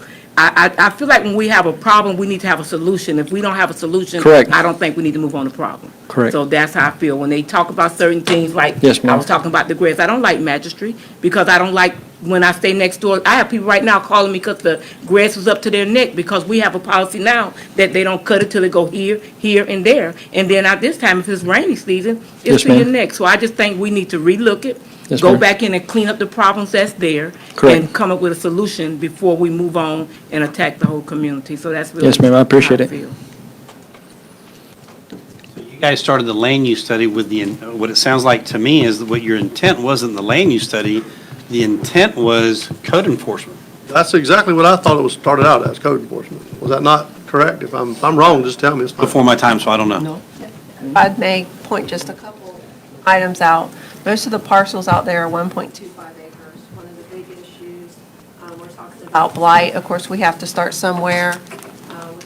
We did the overlay for Wheeler. Montour was next. Pioneer was scheduled to be next. We just talked about that earlier this week. One of the issues with some of the blight was the unlimited animals on 1.25 acres. Oh, I'm sorry. Very sorry. And so, you know, nowhere in the county is there unlimited animals anywhere else on residential property. So that was one of the things that we were looking to address to take care of part of that issue. We did do a sweep in Montour for code enforcement, so it is a, you know, code enforcement for the entire county, not just Montour, but we're doing sweeps in other areas of the county as well. We've done sweeps on State Road 80, on State Road 29. It's a constant process. We do it countywide. There are laws about animals right now, depending on what kind of animal it is. Animal control will take care of it, or the sheriff's office will take care of it. But they're limited to what they can do when our zoning says you can have unlimited animals. I mean, I don't know anywhere else that there's unlimited animals. Mr. Chair, I'm not trying to interrupt your train of Right. thought, but Ms. Davis, that was an actual action taken by this board in Yes. 1993. Yes. To alleviate, you know, the volume of head you could have, whatever the number is, whatever the species is, we removed that tool in the toolbox, to use a phrase I say all the time, and said, for whatever reason, Montour can have unlimited. Correct. Does anybody know the catalyst of why that occurred? I don't know either. Probably wasn't many. It's probably a bunch of people that came and said, hey, we want to have unlimited animals, if I had to say. But one thing, just for your consideration and just for your knowledge, Yes, ma'am. from a staff perspective, we talked about, we understand existing residents versus going forward, to Commissioner Bird's point. And so I think it's very important for you all just to, whether you pump the brakes tonight or you make any action tonight, but it's very important to understand that our intent is to not harm existing residents and not take away any rights of existing residents. So we made, one of the recommendations was to grandfather in all existing residents, specifically with the animals. And so then there was some additional discussion about, okay, we would register, right? So, I mean, I'm not saying you're right or you're wrong, I'm just saying you could revisit that portion of the recommendation, if that is the genesis of most of the consternation, and then impose these regulations on the new folks coming in. So you have some kind of regulation on new folks coming in to protect the community, to be able to protect the existing residents of new folks coming in, because there's a lot of growth in Montour right now. And so the intent is not to harm existing residents. The intent is to protect existing residents of new folks coming in with some of these regulations that are so loose, and we don't have anything that we can really do about it the way it is right now in many areas. I'm not saying we can't do anything, but there's a lot of things that we really don't have any authority to handle in the way that it needs to be handled. And so I'll just leave it there. New person moved in yesterday, they could have as many animals as they wanted. Until if you were to take action That's what I on, mean. On this right now. yes, yes, If we didn't take action, they could just have as many as they want. the way it is right now. Yep, been like that for 40 years, and I'm still waiting to see one incident that anybody's been harmed because of an animal or somebody. I understand pig farms and stuff, if there is any runoff, then it does become a nuisance. And there is the Right to Farm Act that does protect from certain things too. So Montour's been around since the 70s. We've been there, like I said, I've been there since 1985. My mother's been there since before that, 1970s. Everybody that lives there wants what's there. Some people might move in and some people might not like certain things. Same thing, if we went to the city right now and we said, we don't like these street lights because where we're from, it's dark and stuff, they're not going to listen to us. They're going to say, you came in after the fact. Get used to it. We're not changing it. And that's the issue that we're having with the community. People come in and they can want whatever they want. We was there first. We're the one that we're invested. We're the one that pays, Hendry County all the taxes. Some of these people, they just came here yesterday. They're not invested. We've been there for a long time. And I believe that our weight pulls a lot more than a lot of the new people, because I hear a lot of talk about the new people. What about the ones that are there now? What about us? Been there 36 years. I wake up and I pick up my head in Montour and I lay my head down in Montour. But I believe that's what she just stated, that the intent is not to hurt or stop the residents that's already there. Correct. It's the new people that's coming to keep them from disrupting or destroying what you already have. Yes, ma'am, but they're coming for the same reasons, the freedom to be able to do with your property that you like. Well, they Now- might go someplace else if that's in line. What's that? They might go someplace else if they can't. We're not opposed to growth, because the more oriented, it's like a community. We'd rather people that comes in that likes animals, because they're going to be more like us. People that come in and say, we want paved roads, we want city water, they're not going to align with our values of our community. I understand we have problems. All that could be addressed. There's plenty of codes and regulations for all that stuff. But as far as the animals, it's what it's going to do is it's going to create another point, just like I said about the guy with the dogs.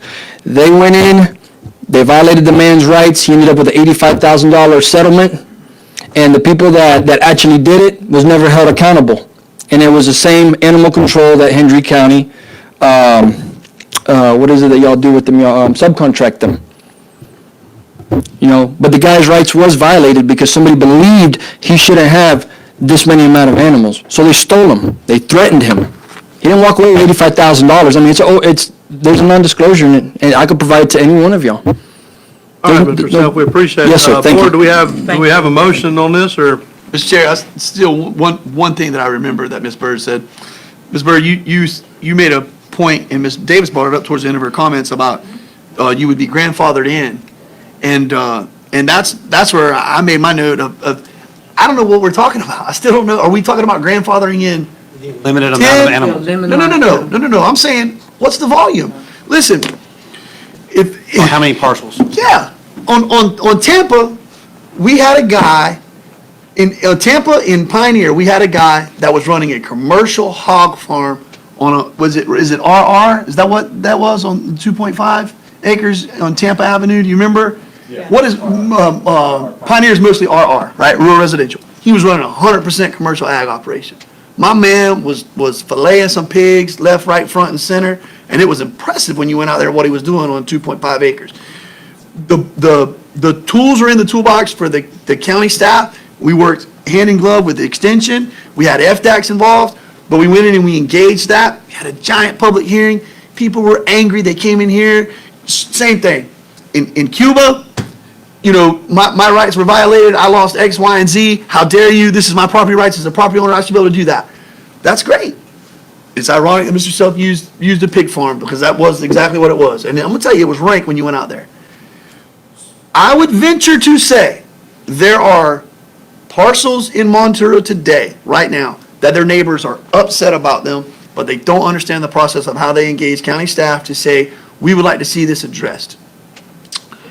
I think that, you know, if I knew with an overlay that we were talking about 17 different units and that's what we needed to address, or we were talking about 170 out of 439 or whatever the total of 25% of build out is out there, I would be able to put my rubber stamp on this thing and say, let's move down the road with it and let's move it forward.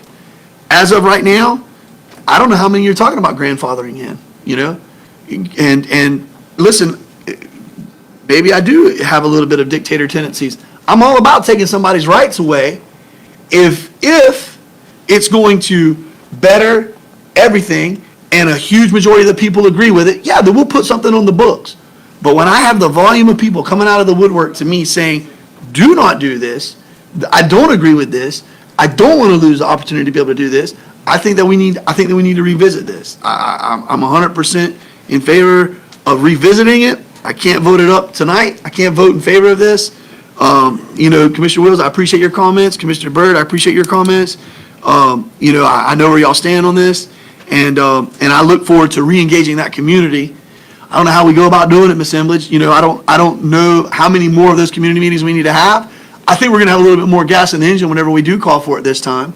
And you know, I think that y'all tried to engage them as best you can. Now I think it's time to turn and try a different medium and hear from more people, because I know that there's a momentum to want to do something in Montour. You know, there's 2 or 3 people that I respect immensely that have called me and said, I'm in favor of what the county is wanting to do. I think the board made a mistake in 1993, and I do. I think we did make a mistake.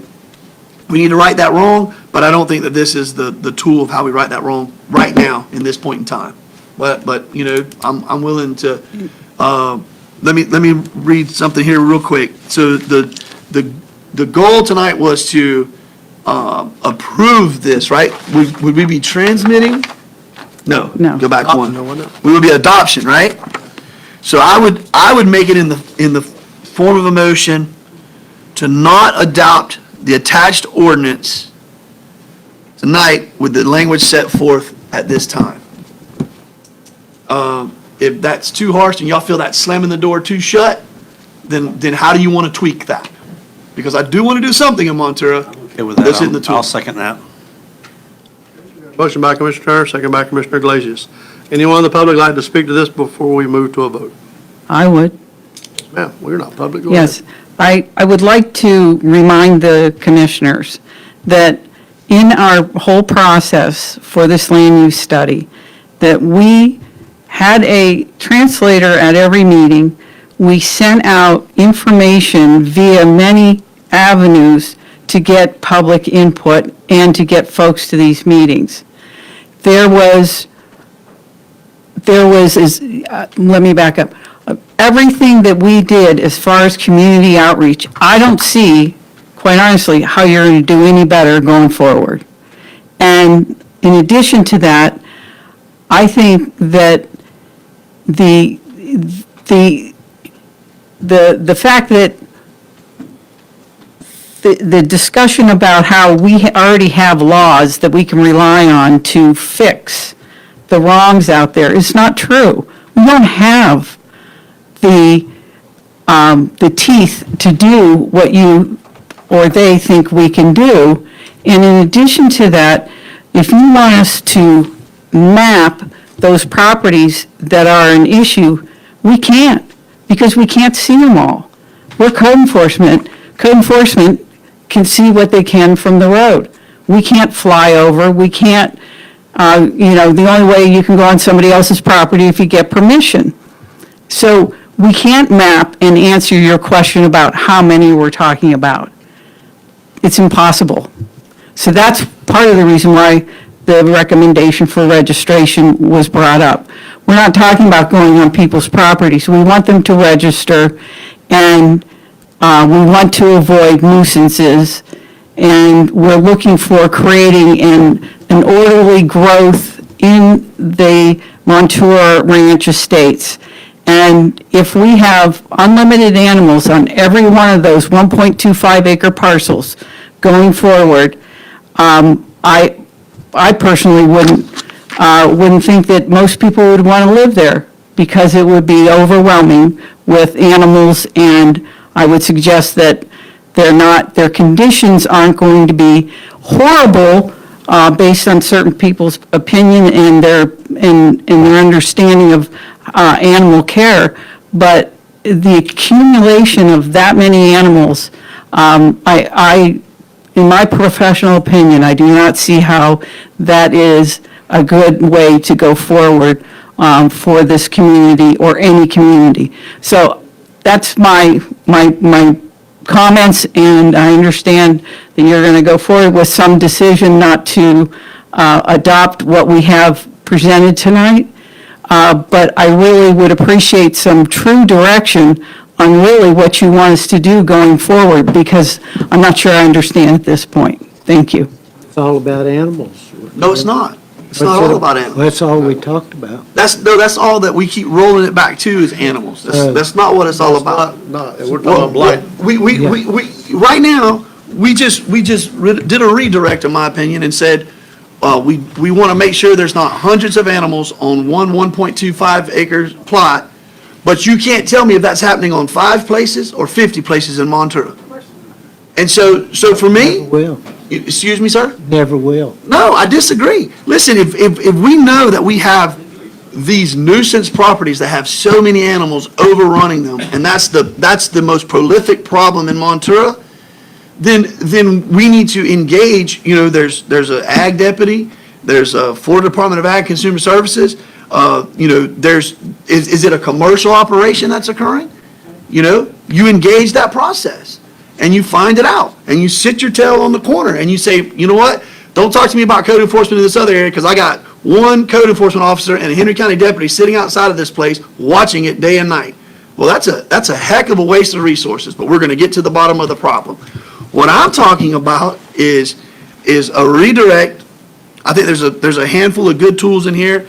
Maybe a win for staff is we implement a number of animals that is very similar to what we have in the RR districts already right now, and we implement that in new properties moving forward. We implement that, and maybe we look at that and we do that in a month or a month and a half. So now we're not touching with anybody that's in an existing area, but now we get ourselves the ability to look into and having an assessment of what's going on from an existing standpoint out there. I go back to it's all about code enforcement for me. Commissioner Iglesias, you brought up this is where the hospital needs to be placed in Montour one day, or the school needs to be placed in Montour one day, or the shopping mall or whatever it may be. I don't mean to put words in your mouth. Listen, private business and growth are going to decide those things. We need to develop those corridors And I'm pretty sure we have a future land use map somewhere. Is Montour part of that flume or does not, it does not touch it?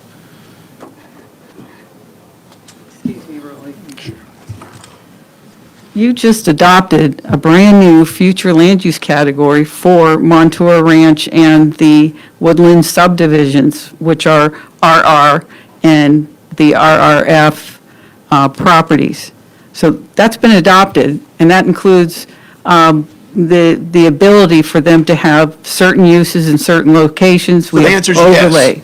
It's yes. Well, it's yes, but Yeah. just, I'm trying to highlight too, that you just adopted that. You agreed to it. And this Land Development Code amendment is a supplement to that that will help us implement some of that, those goals, objectives, and policies. Okay, I don't know if that means if we don't do this tonight, we can't implement that or not. I don't know. It sounds like from a standpoint of our ability to do anything is dependent on us adopting this right now, and I can't adopt this right now. So, Rolly Gonzalez. I want to say thank you to your code enforcement. They've been doing a great job, okay? If we continue cleaning up Montour, we're going to be able to see through that brush of trees, okay? It's been a sore eye since I even moved there at the time. I'm fully vested out there as well. But registering hobby farms, I think you're going to be able to lay it out like you say. If you get to register it by October, November, by that timeline, you're able to see who has them. The people have come out to Montour to have animals. Now, some may be a nuisance, but I don't think we should take any animals away or restrict them or anything like that. But at the end of the day, we don't want to deter anybody else that's coming into Montour to live there and want to have a hobby farm. I am for registering hobby farms. At least we're able to see them and map them out and know exactly where they're at. Just exactly where they're at. If they become a nuisance, then we'll take action. We'll get them in compliance. But it's not going into people's homes and checking out their stuff. You know, again, we go back to the dictatorship stuff. No, we don't want to do that. But for sure, if we continue talking and you're able to table this for a while, and we're able to talk and convince these people to register their hobby farms, we could be able to see where they're at.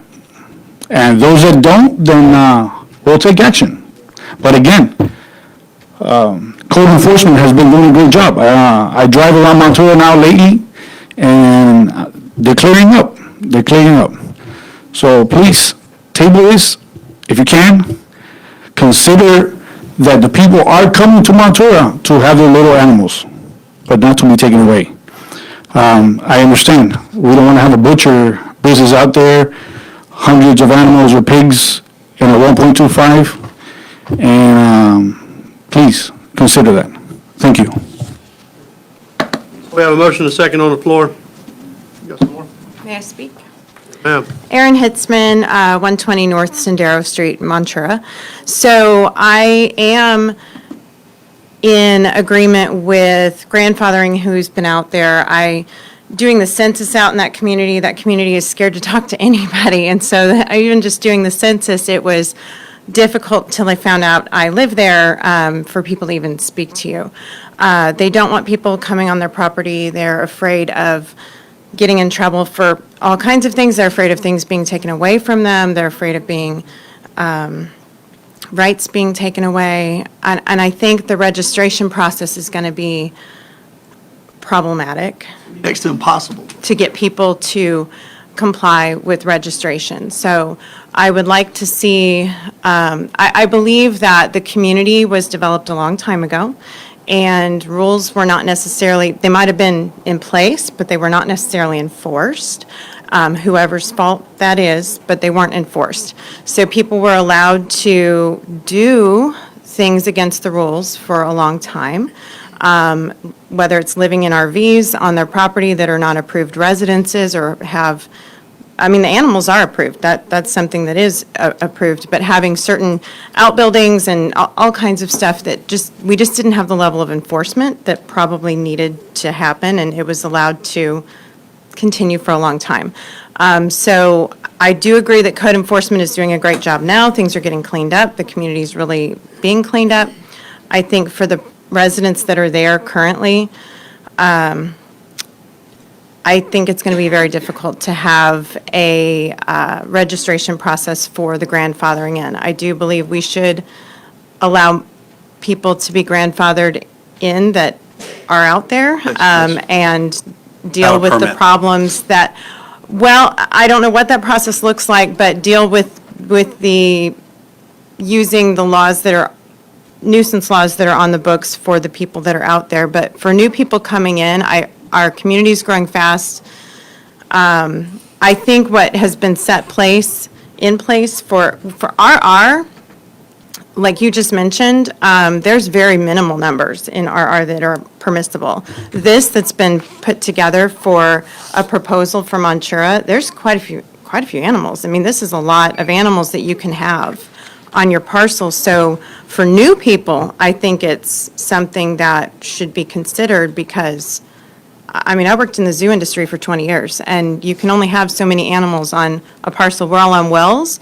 We are drinking this water. This is, a land compromisation issue as well, as far as grasping on there, whatever. So I think you do need to limit the animals for incoming people, but that's just, thanks. Mr. Chair, I mean, it's funny, Ms. Hensman, I think I kind of just said something along those lines of, that's the one thing I'd like to see us take action on rather quickly is, I mean, there's countless examples of where, you put a moratorium on the new moving forward.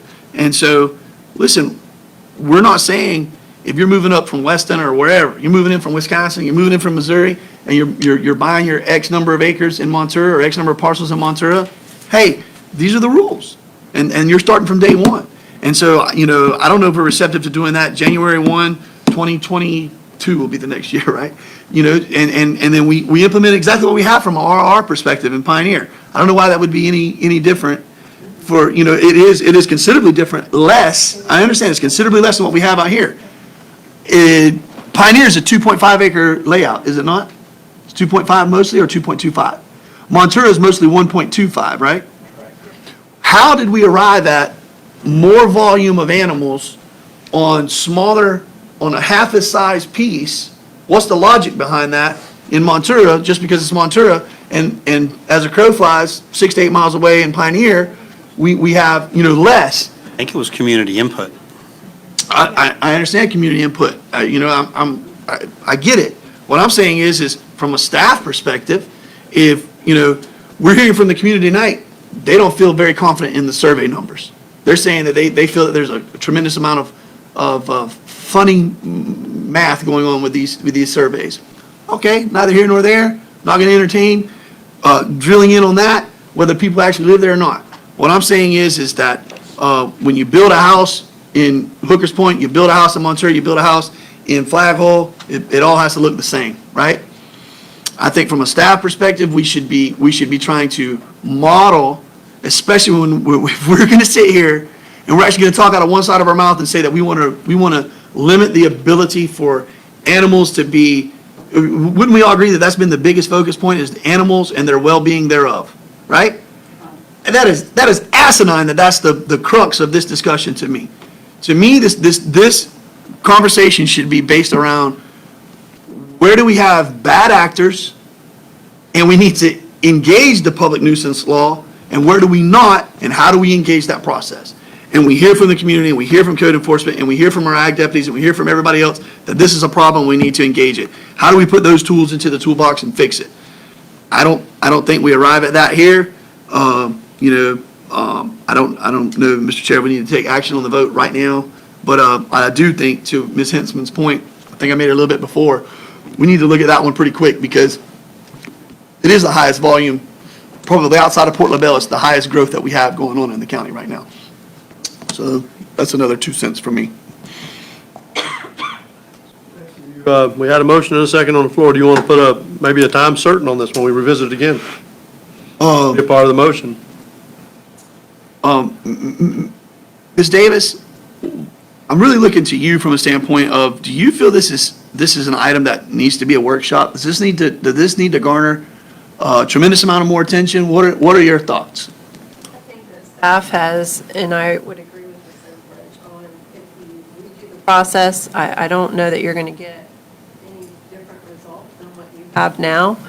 But my thoughts were, just as she was speaking, just going forward, maybe to do something a little different, is if you did a workshop with the board, right? So you all heard things, we could talk back and forth, and I'm not suggesting that you have to do that, but you could do that with a time certain. My biggest concern is the new growth coming in. And so I think you really need to decide if you want to implement these restrictions, if you will, or changes, I should say, maybe not restrictions, but changes in the new growth coming in. And in order for you as a board to feel good about that, so we don't have the same exact thing happen, because I think that is what will happen again, and we're going to be in the same exact place we are right now if we do the same thing. That would be an alternative to be able to move this thing forward. So you can show Thanks. I do as well, Ms. Byrd. I do as well. You're saying sooner than later, Ms. I'm saying we need Workshop to do the workshop sooner, and then if we can do it within the 2 weeks and then have, at our next board. have to advertise and. So the minute the advertising, Probably. I think. Canceled we don't have second meeting in November, right? Correct. Come in early for that meeting, though, the first meeting. Just. Have your workshop. On November 9th. Yep. November 9th, we're meeting with the No school different than we board. do, But it's, no different, we're doing a budget. November meeting. 9th is already advertised, we can't change the time to earlier, so. So you're talking about having a workshop on Montero land use regs, November 9th. Well, you could. We have time to change that, yeah. Well, right, wait, but tonight, this is properly noticed, and so you could continue the public hearing on the ordinance by vote tonight to November 9th, time certain, place certain, and you've done what you need to do. We probably would run an ad too, just to give additional notice, but it would be sufficient notice if you continued the public hearing to November 9th. I made a motion to deny. Go ahead. Just to clarify, so that's the night that we have the joint meeting with the school board. So are we in our chambers or in the school board? City of Clewiston. Okay. Be a second. Starting with them at 5, and then they're the first item of business, and then once we're done with them, then, they can leave and you move. Start at 3? Should I just make a motion to continue then? Should I? Yeah, if you want to do that. I'll make a. We've got a motion on the floor. By unanimous consent, you can withdraw a motion from the floor that's already been seconded. So if you all want to, if no one has any objection. Y'all good with us withdrawing that motion, Mr. Yeah. Chair? We're good. All right, I'd make another motion to continue this public hearing on item, goodness. About to give, it's the rezoning matter Okay, relating to yeah. Montero. LDC 21-0001, I would make it that this would be part of the public hearing process during the Clewiston meeting, but so I'll make that as a motion. But I thought we were going to try to workshop. We with the are, that was intent. going to be a second motion, I Okay. think. So we can continue the public hearing on this LDC amendment to November 9th, beginning at 5. It'll be after that, but we'll say 5. Absolutely. Clewiston City Hall, and it'll be the public hearing on the ordinance, and then you can have the full discussion at that time. You say workshop, well, it's a public hearing, you can talk. Well, hold on now, I want to make a second motion. I want to declare the workshop to be at 3. All right, that's fine. So if you want to do 2. I'll second that. Sessions, you're saying. Which one? To make it to 3, both of them. No, okay, so let's, I think, Mr. Chair, we should probably vote on one thing first. So I made the motion to continue At the November at 9th. the November 9th meeting, the discussion on the Montero LDC. Public hearing on the Public ordinance hearing. amendments. Yes, sir. That's going to be a different I know. motion. A Right different now, all we're doing is continuing it, so. I'll second. Motion, Commissioner Turner, second by Commissioner Iglesias. All in favor? Aye. Opposed? Motion carries. Now I'll make a motion, Commissioner, Wills, Mr. Chairman, to notify and have a workshop, public workshop, 3 PM certain on November 9th. I know we're going to catch a heck of a lot of consternation from not having that in the dark 30, but we need to vet it, and people can come, and they can still come to the board meeting and hammer. Motion by Commissioner Turner, second by Commissioner Byrd. All those in favor? Aye. Opposed? Motion carries. Mr. Chair, Sir. just right off the hip, I don't know how we find a way to remedy the, it's not even a voluntary, the mandatory registry. I don't know how we skin that cat, and I don't know how we look at getting the overlay, and how we convince or work with the constituency base out there to want to engage the listing of the hobby farm. But I think that's the biggest animal that we're dealing with. And I'll just close on this issue with the fact that, I'm thinking that, we need to look at this from a standpoint of trying to get buy-in and not forcing sour medicine down somebody's throat. And that's going to be very difficult for us, so.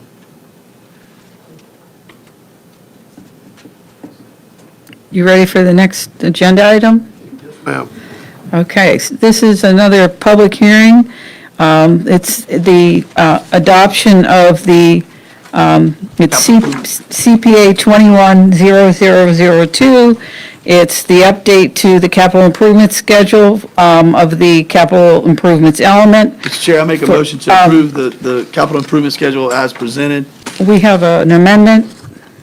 Where at, Ms. Embledge? Yes, sir. If you look on page 18 on the strike-through and underlined version, Bill? Good job. yes, the item number 2, that needs to be struck in its entirety. It was just overlooked. And so if you would, Embledge, is that historic courthouse? No. yeah. Not building a new one, It just was meant to, repairing. yeah. So the 24 million, okay. Right, so we need to strike that and revise our schedule, and we'll bring the ordinance to the chairman for signature after it's revised. And we'd appreciate it if you would adopt this with that amendment. That to your, I make a motion, yes, sir, it still stands. motion by Commissioner Turner, second by Commissioner Iglesias. This is a public hearing, and anyone in the public like to speak to this at this time? Seeing none, any further discussion on the board? All these Everglades, does that have anything to do with the project out there now, or is that separate? Got quite a few on Everglades runway and different things.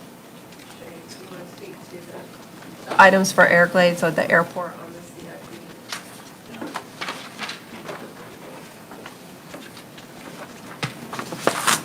The answer's no.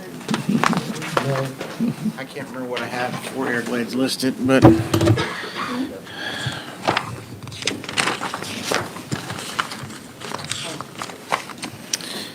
okay, for the record, Shane Parker, County Engineer. Everything that I see listed for Everglades Airport was all that's been on the books the whole time for the proposed cargo facility ever since you signed the contract. They've asked to keep that on there, so we just keep rolling it out every year, showing it unfunded. Whether they do all that stuff that's listed, like the education facility, I have no clue. All these sidewalks in Clewiston. Well, wait. Watch out. Man, I tell you what. It's about time for you to retire. I mean, come on. I piggyback off of you, Mr. Harris. Don't worry about it. I got it. Straight to the Oh, bone. it's only sidewalks in LaBelle, man. Should have hid that. Have a motion and a second on the floor, all those in favor? Aye. Opposed, motion carries. Staff reports, Mr. Parker.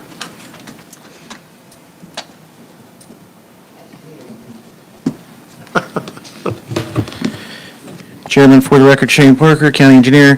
First item I have for you is Phillips Road, public hearing, requesting to move the public hearing for the ordinance for the creation of Phillips Road to December meeting, not the November meeting, as the board had originally. Move. Good deal. Second? Motion by Commissioner Harris, second by Commissioner Byrd. Any discussion? None? All in favor? Aye. Opposed? Motion carries. Chairman, I have two more walk-ons. Okay, first item for you is in regards to bid number 2021-18, safety improvements on County Road 833, 835, and 846. I emailed you a staff report today, and I'll go over it briefly. We had awarded a contract to EHC in the amount of around $6.8 million. We subsequently found out from DOT that they Mr. made a Chair? mistake. Everybody read the write-up, right? Yeah. Shane, tell me why you want us to hush and not go to DT. This isn't even a rounding error. 4 point something to 6.8. Right, It's peanuts to their budget. I understand. I'm going to rely on you to sit quiet and not hammer on Bartow on this one. But I'm telling you, we can get this money if you just release the hounds. And I will jump right in the middle of it. Well, I prefer What are not. your thoughts, sir? My thoughts are, go with the project that we can do, because the bids are good till November 2nd, and we have to have a contract executed. DOT has promised they will search for additional funding to make us whole on those safety projects. They put this in writing to you? No, they didn't. That sucks, Shane, because understand. when I was a young kid at 2006, they took 50-something plus million dollars and Highway 80 expansion wasn't going to occur. Right. And that same guy that I was talking about that has a silver spoon that I've hammered on already once tonight, Trish Chapman, said, we ain't doing this. And so he and I got on our horses and we went and we hammered on some people, and by God, we got an intersection and we got all the 80 expanded. I understand. So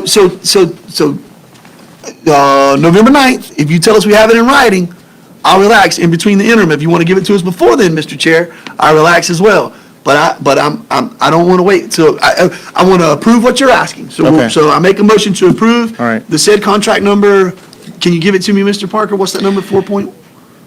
$4,886,302.36. I make a motion to approve that in the form of the contract as presented. Just to clarify, though, you had the earlier vote at the September meeting to Yes. award We for need to rescind 6.8. So it's two parts. So rescind Okay. the approval of the 6 point. I move my motion. I withdraw that. Everybody good with that? I make a motion to officially rescind the September 28th motion as it relates to this item for that contract. By Commissioner Turner, second by Commissioner Harris. All those in favor? Aye. Opposed? Motion carries. I make a motion to approve the 4.4 million, 4.8, What I said numbers earlier? Yes, sir. Okay. contingent on you getting back to us, Shane, I'll get back to you. in writing that FDOT, District 1, is going to find the dollars to offset the difference in those contracts so that we can move forward. Shane, would that be an SA? You don't like that. I know you weren't going to like that. Will it be a supplemental agreement to this contract? Will it be a complete No, contract it would unto probably itself? be a separate funding agreement altogether. Okay, The reason being is, then I can't make it contingent. no, Yeah, no, sir. okay. There was a snafu in their funding department with a rollover, change of staff, everything. They had to fund another safety project. Yeah. I'd love to hear about their snafus in Lee County or Sarasota County or any other ones, Collier County, so, yeah.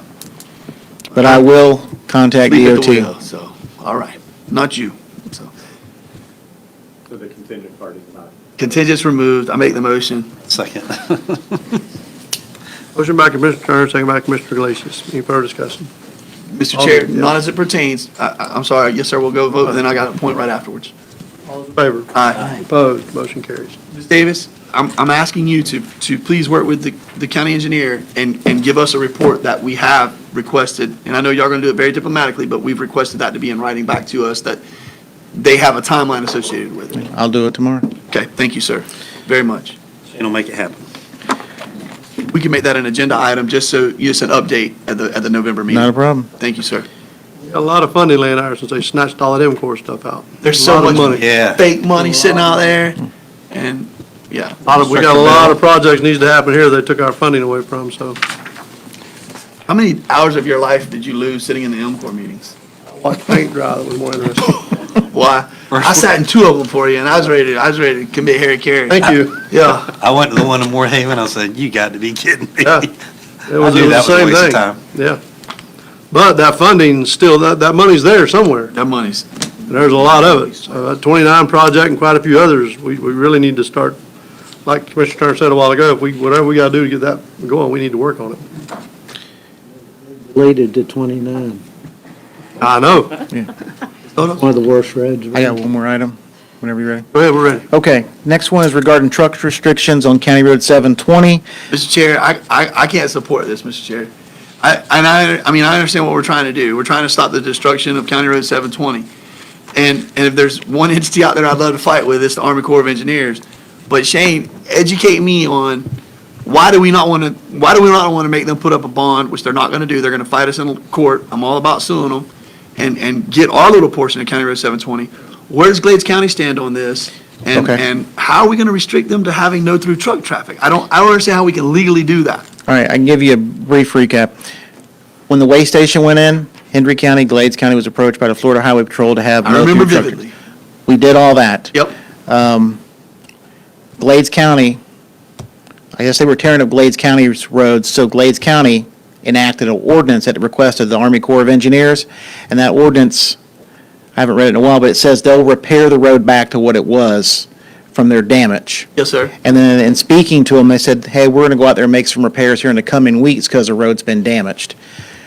We approached them and said, we had a road failure in 720. We approached Glades County, sir? No, We the approached Corps. the Corps. The Okay. Corps.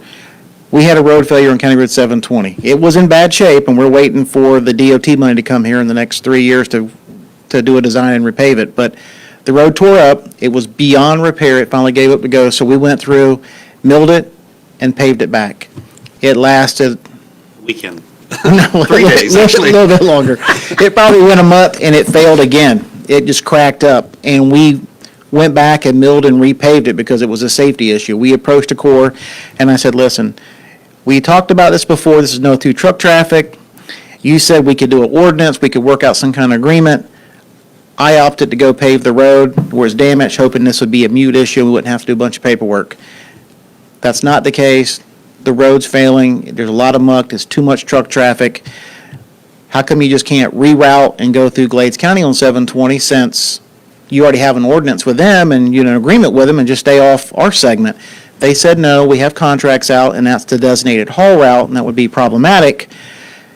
However, you need to do an ordinance and we can work out something. We said, why do we have to do an ordinance? Because we got a resolution. And they go, we don't recognize a resolution. And Mark Lapp and their attorney went back and forth. And so they're saying if we do an ordinance or if her and Mark come to some kind of agreement, then they can work out a special permit or something where they will take care of the road and repair it. Now, I drove through Glades County on 720 yesterday. About 20 miles an hour. Yes, and there's severe mounds of millings, which if that's what the Corps did, that is unacceptable. Yes. That's a true safety hazard.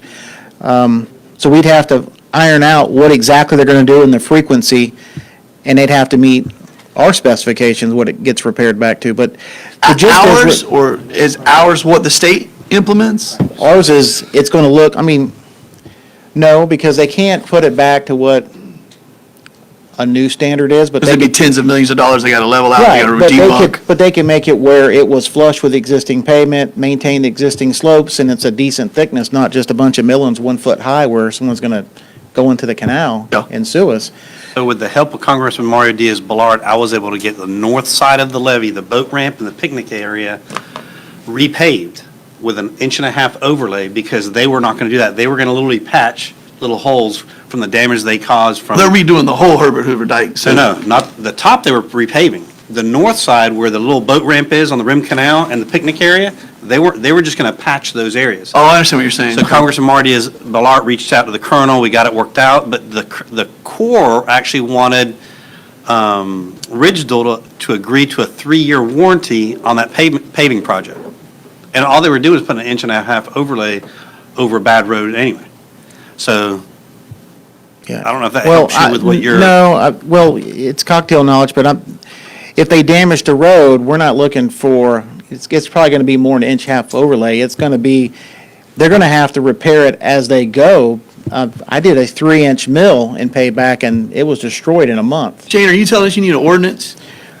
We're authorizing staff to advertise for the possibility of advertising for a public hearing regarding an ordinance restricting truck traffic and possibly on other roads to make sure it's enforceable, and then we can go to the Corps and figure out some kind of an agreement for them to repair the road. What happens when Sugarland Harvesting or whoever it is wants to harvest Shawnee Farms and they're taking their trucks up and down that road? What happens? Well, we'd have to work that out in that ordinance language where it relates to ag trucks. So if it's farm to road? Yeah, I mean, the farm's been going down it forever, and it's. That's what I'm saying, and that's why everybody wants to hammer on the core only, and I'm Right. like, come on, guys. Well, it's periodic, but when you watch the dump trucks, like I was out there and we were paving, they had the trucks, there was dump trucks going back and forth the whole time, and the road's actually just moving up and down on the muck. Yes.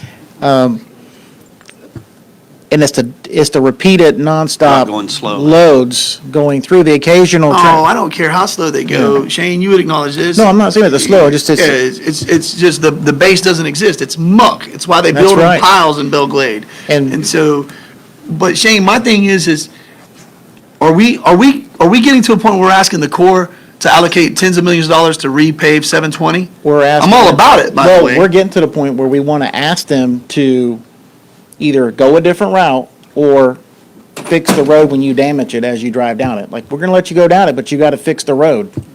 And you're not going to make them put a bond aside with X number of dollars in escrow. Maybe we do that. I don't know. We haven't got that far yet. This But is you the need an first. ordinance that needs to be the tool to be able to forward this because they don't recognize Mark, you want to weigh in on that? a resolution. So we've done the resolution, they don't like that. We're still exploring, Shane is, with his county engineer colleagues, to push the issue with his other colleagues to say, do you guys do ordinances every time you prohibit through trucks? Because the Corps is saying I that's think what they're they. just, I think they're just blowing smoke. I think we file And suit. so we're still engaged on that issue, but, you know, in order to adopt an ordinance, it's a two-step process. We have to get your authorization to advertise for a public hearing, and then we bring the ordinance to you at a later meeting and adopt the ordinance. So we're trying to move this along, and so we're trying to get step one out of the way, where you just say, okay, go ahead and put together an ordinance if you have to, advertise for a hearing, it'll come back to you at a later date, and we'll have a full debate and discussion about what it should say. But we wanted to get step one out of the way because he's concerned about the road failing every day. Shane, in the city of Colusa, before this project started, because that's where the hub was at, Treviacos had actually hired a contractor to come and photograph, or actually video, all the road, the line of traffic that they were going to take. Right. I wonder if they included 720 as part of that, or they did it at a later time, or did they just do it for the city of Colusa? But they did that to If they protect. did, I think it would work against us, but 720 has been failed for going on 20-plus years. 720's been in It was bad the shape. Best place to learn how to drive a Jeep Wrangler. It was the best place to race. It was the best place to go and make out, okay? We were getting right down to brass tacks. Nobody went out and all those fish camp. All those things happened, okay? We're live, just so you Now, know. yeah, so be it. But now you don't want to go down there because you'll get thrown into a ditch and die, and nobody will even know you're there. Well, the road in Hendry County is in good shape. We went through and we All repaved. 300 yards of it or so? Yeah. No, I'm we worried about started my from- brothers and sisters in Yeah. Glades County. We started from the gas station, we fixed all the potholes and milled them while we were there. We did that as part of the railroad track improvements. When we did that, we had them fix the potholes, went on the north end, milled out over 1,000 feet.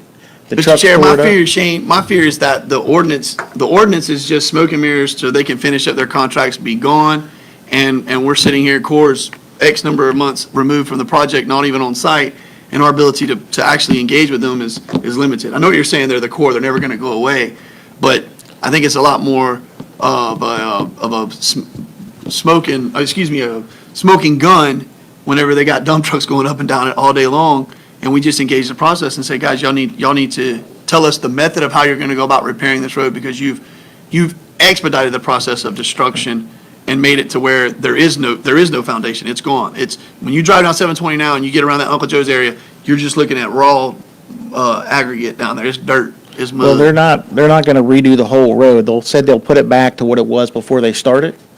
And so we got a good condition of the road right now. It's better than what it's been since I've been here, but like, here it is now, You're just talking about the Hendry County side. just the Hendry County side. I have no jurisdiction in Glades. They got their own agreement, and I don't know what it says, but whatever it says, I don't like, because or they're not enforcing it correctly, because they got speed humps with millings this high. Yes, sir. And they're rough, and there's no signs. Well, I just want something to protect the road, to be able to go after them and fix it on a repair basis, instead of like, come back in another couple of months and have to mill it out and put it I back. make the motion to prepare an ordinance as presented, requested by legal counsel. I still don't know why as it relates to this, we're just not essentially getting tough with them and getting ready to file suit. But I make the motion to prepare the ordinance. I just want to clear up about the ag use. We're going to address that, to allow ag trucks? Yeah. Okay. All right, I'll second that. Motion by Commissioner Turner, second by Commissioner Iglesias. More discussion. Just one final thing. I think Ms. Davis should be asking our lobbyist to work with Glades County's lobbyists to make this a farm-to-market road, which is exactly what it is, and put it as one of our top 5 priorities to make sure that it receives funding. Farm-to-market is separate from scrap and scrap, right? Yeah, it's part of SCOP and SCRAP. That's your It's part of it? criteria. It's your criteria. Okay. And that's what's, the DOT's gonna fund the 720 road improvements in Hendry County with SCOP and SCRAP dollars. So we need to just make sure, once again, it gets back, you remember how powerful the map was that we had? Legislators, they love to see that, and so if you can show them that, where it's at, and prepare that document and show them the disarray that's in, I think it's gonna rise to the top of the list pretty daggone quickly. And I'd also ask that, on another sidebar, you look at that for 835 as well. Okay. And I know that I don't know if you recall, but the Glades County side was repaved with ARA funds when Obama was president. That whole, from the Hendry County line all the way over to 27 in Glades County. And Didn't it's all, last. it didn't last, no. They just repaved, they didn't do any foundation work. No, there's not enough money to do that. That's all I have, Chairman. Motion and a second. All those in favor? Aye. Opposed? Motion carries. Ms. Davis. Item is being pulled back to the November meeting. I did put an update in the old business report regarding this subject. We originally were planning to bring an interlocal agreement for your consideration with the city of Lavelle for the utilities for a water sewer line expansion. That would be a partnership with the developer, the city, and the county down Highway 80.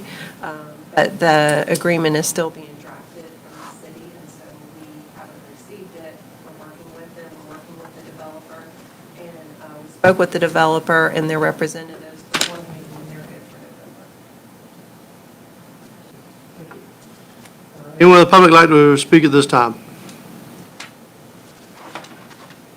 District, you got one, Mark? I have one quick item for you all. So on the redistricting, you have the joint public hearing with the school board next meeting, which will be November 9th, 5 PM, Clewiston. And so I sent you the email about the proposal from one of the school board members for changes to the boundaries. I haven't put that in the form of a map. I don't know, I want your direction, whether you want me to do that for discussion on the 9th, or whether you're really not interested in that scenario.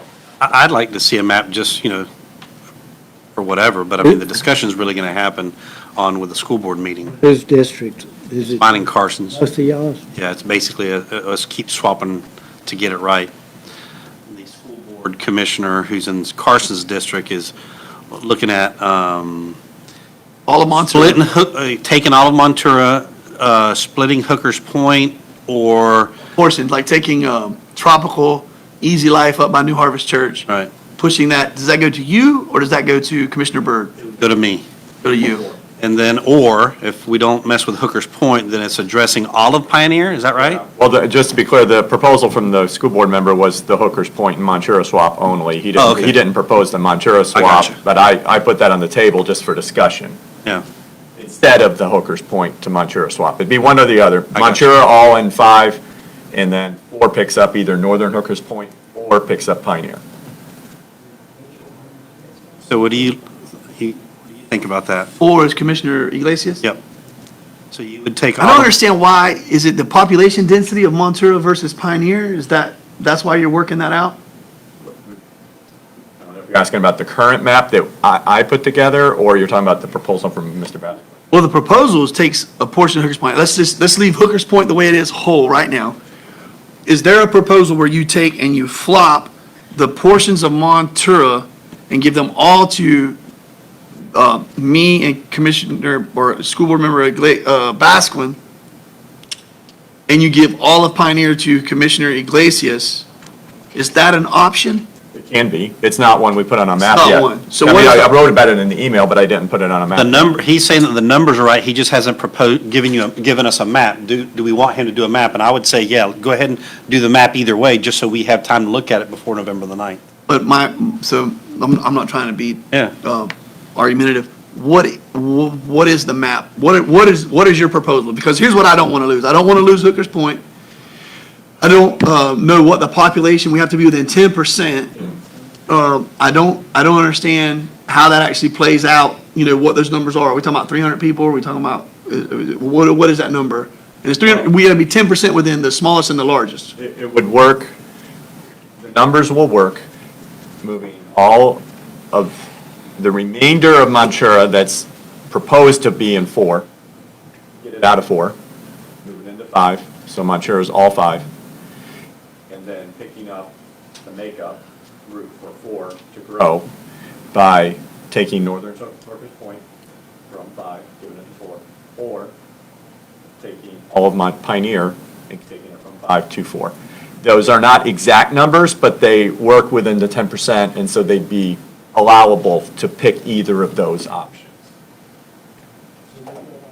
Why would you not just take it has to be those two districts because they're the biggest spread? Well, no, Why can there not be a portion of, why can your portion of Port LaBelle not grow? Well, the thing we're fixing, I mean, is. Montura is I am growing in the Port beginning LaBelle. point of this. The beginning point of the whole conversation is make Montura a single district. That's why we're even talking about this. So you're adding to 5 and making it really big by doing that, and you're making 4 really small. Not really small, but somewhat small, too small. And so you got to get 4 up and you got to get 5 down. And the only way you get 5 down and 4 up is by at a adjoining boundary between you two somewhere else. Why don't you just take a smaller portion? Why don't you take a smaller portion of Montura, leave all of Hooker's Point the way it is, take a smaller portion of Montura away from 4 and give it to 5? Isn't that your goal? So in the last map, No, 5's not too large. so in the last map, it ends up being that I get roughly 45% of Montura and you guys get 55. Who's you guys? You and John Basquin. Okay, let's not worry about other, so I got what you're saying. So then John is proposing, he wants to have all of Montura in one district. So that's why. Is John proposing all of Montura and lose all of Pioneer? No, Then this map doesn't work. No, he proposed the Hooker's Point, northern Hooker's Point swap. That's the Mark just scenario. gives us another option. I threw Pioneer in there just for discussion. I mean, you can tell me you don't like it, but it's just for discussion.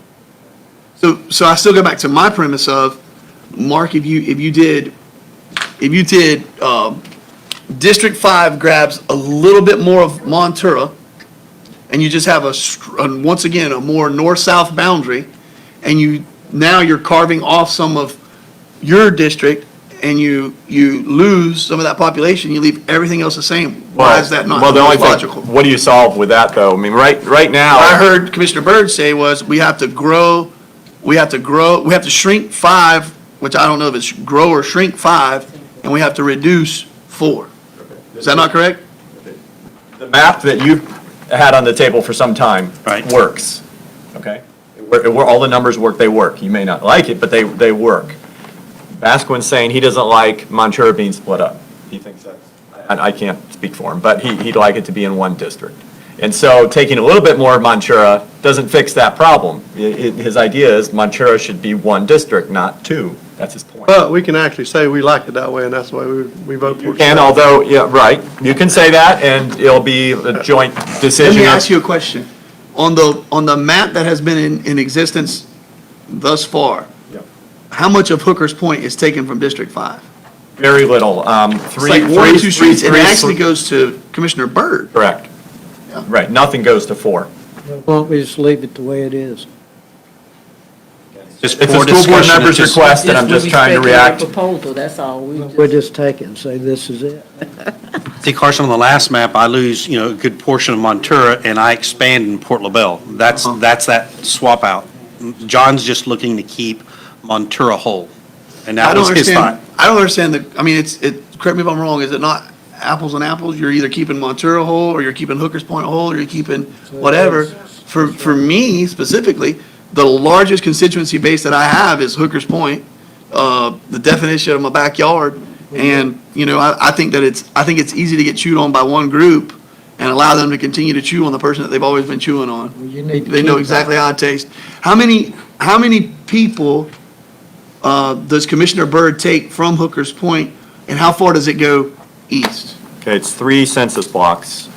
So from the industrial canal. In English, how far does she Oh, go no, I'm just east? telling you, I'm Okay. telling you how far. Well, it's, okay. That's good. Who knows what a census block is? Well, I mean, Y'all good? Okay.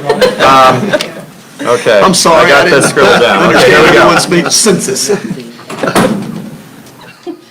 sure I say this right.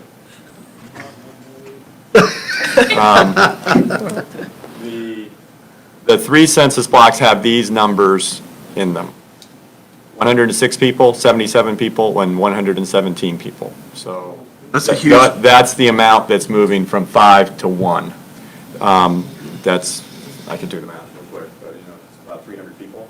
But, yes, sir, it is. But Mark, you don't, I'm sorry for asking in a different way, but you don't know how far it extends. Like, I guess, Mark, are there fingers that run, or is it a straight block? You understand what I'm saying? Does it go across the industrial canal all the way over to take in the neighborhood of Twin Lakes, Sherwood, and it goes all the way to Stanton is the new line. goes to Stanton, goes to Stanton, goes to Stanton.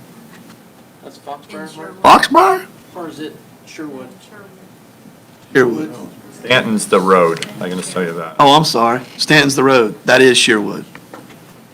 So it goes all the way over to there. Okay. And does it go, if you go by Davidson, the road what road did Cliff used to live on? Grattan. Does it go all the way to Grattan? I don't think it does then. I think that might be the dividing line. Literally, Stanton is the line. People on one side, on the west side, would be in 1. People on the east side would be in 5. Okay. We don't have that blown up? Well, you do, and it's the one that's on the website. It's the one that Okay. you've had, Yes, sir. to look at. Leave it the way it is.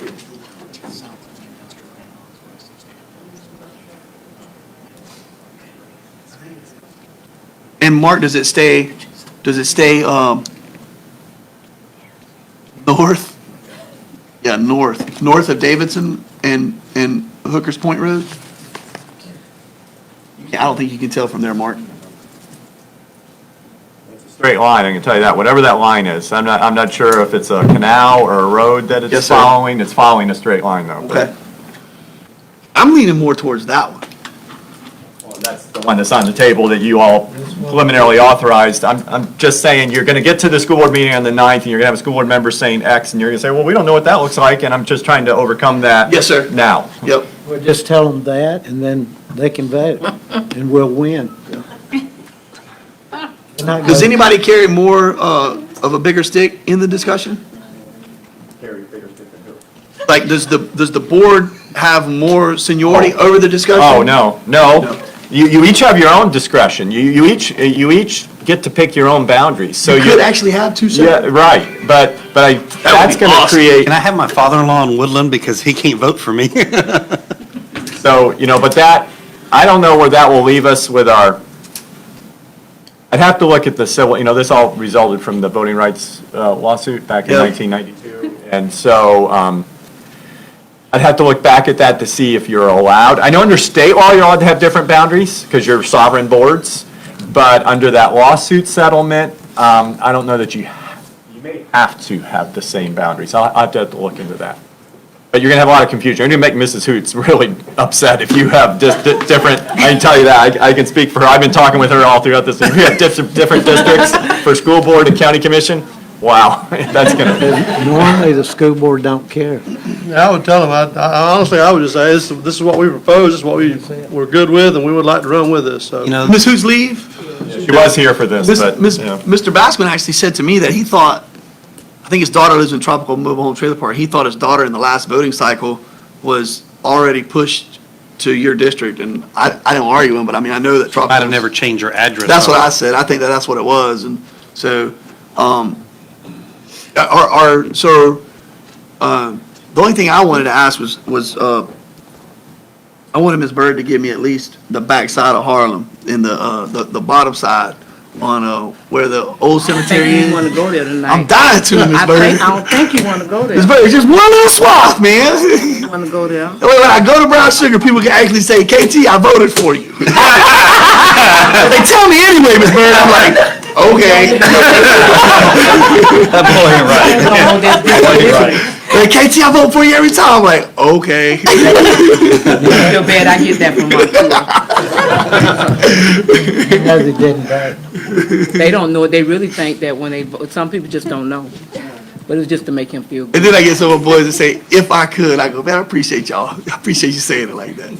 So, all right, well, y'all like that? Y'all like the one we stick with the most? Yes. All right. School board to vote. No new maps. The school board to vote for that. I think so.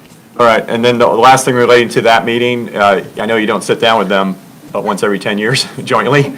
And so if you feel like you want to talk about other things, that's fine, but we need to advertise it as such. So I don't know if you want to discuss anything else with the school board while you're sitting with them there or not. I'm just asking because we need to advertise.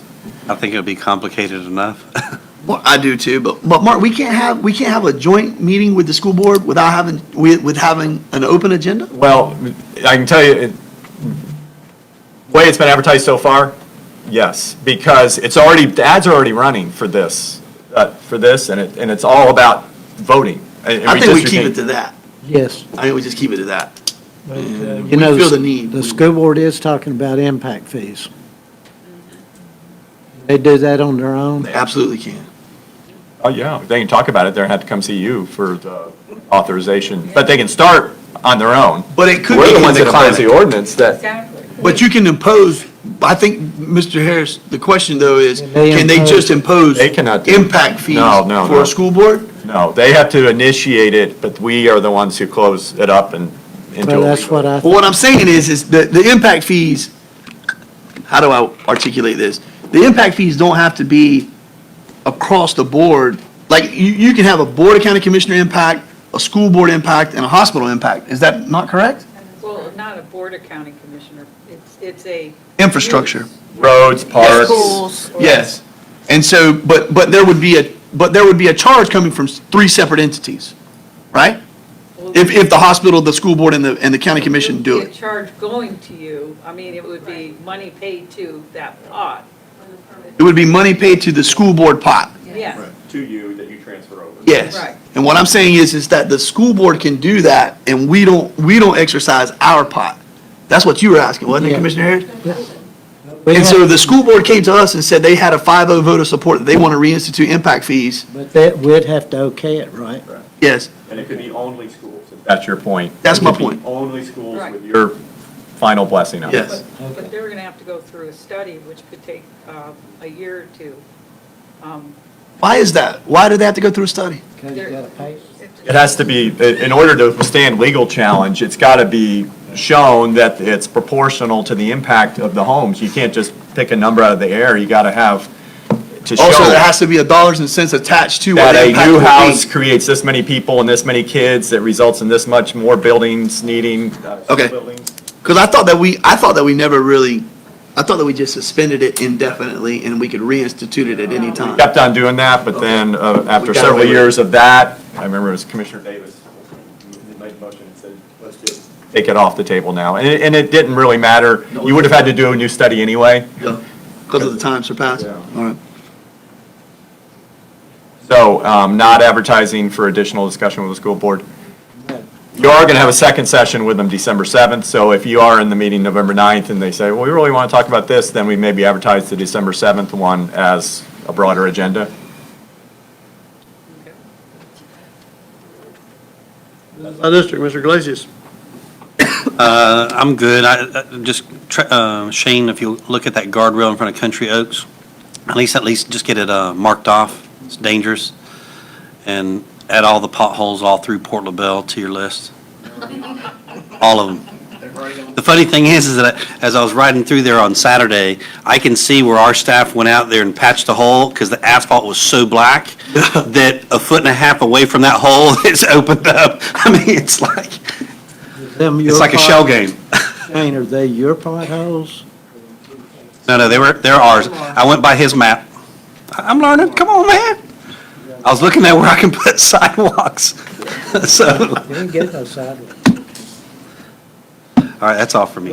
Ms. Byrd? I'm gonna try to be mindful of the time, but, to the board, we, like you always say, we can't talk, but this is the time that we have to talk. Absolutely. But I'm gonna ask everybody to be mindful of when you get an email, pay close attention to the email, because some of the emails that you're getting is undermining some of the staff, which I'm speaking of me. So because you don't read the email, when someone come to the board, we jump on it. But if you listen to the email, I'm not gonna be micromanaged is what I'm saying. So that is trying to do a play within the commissioner seat.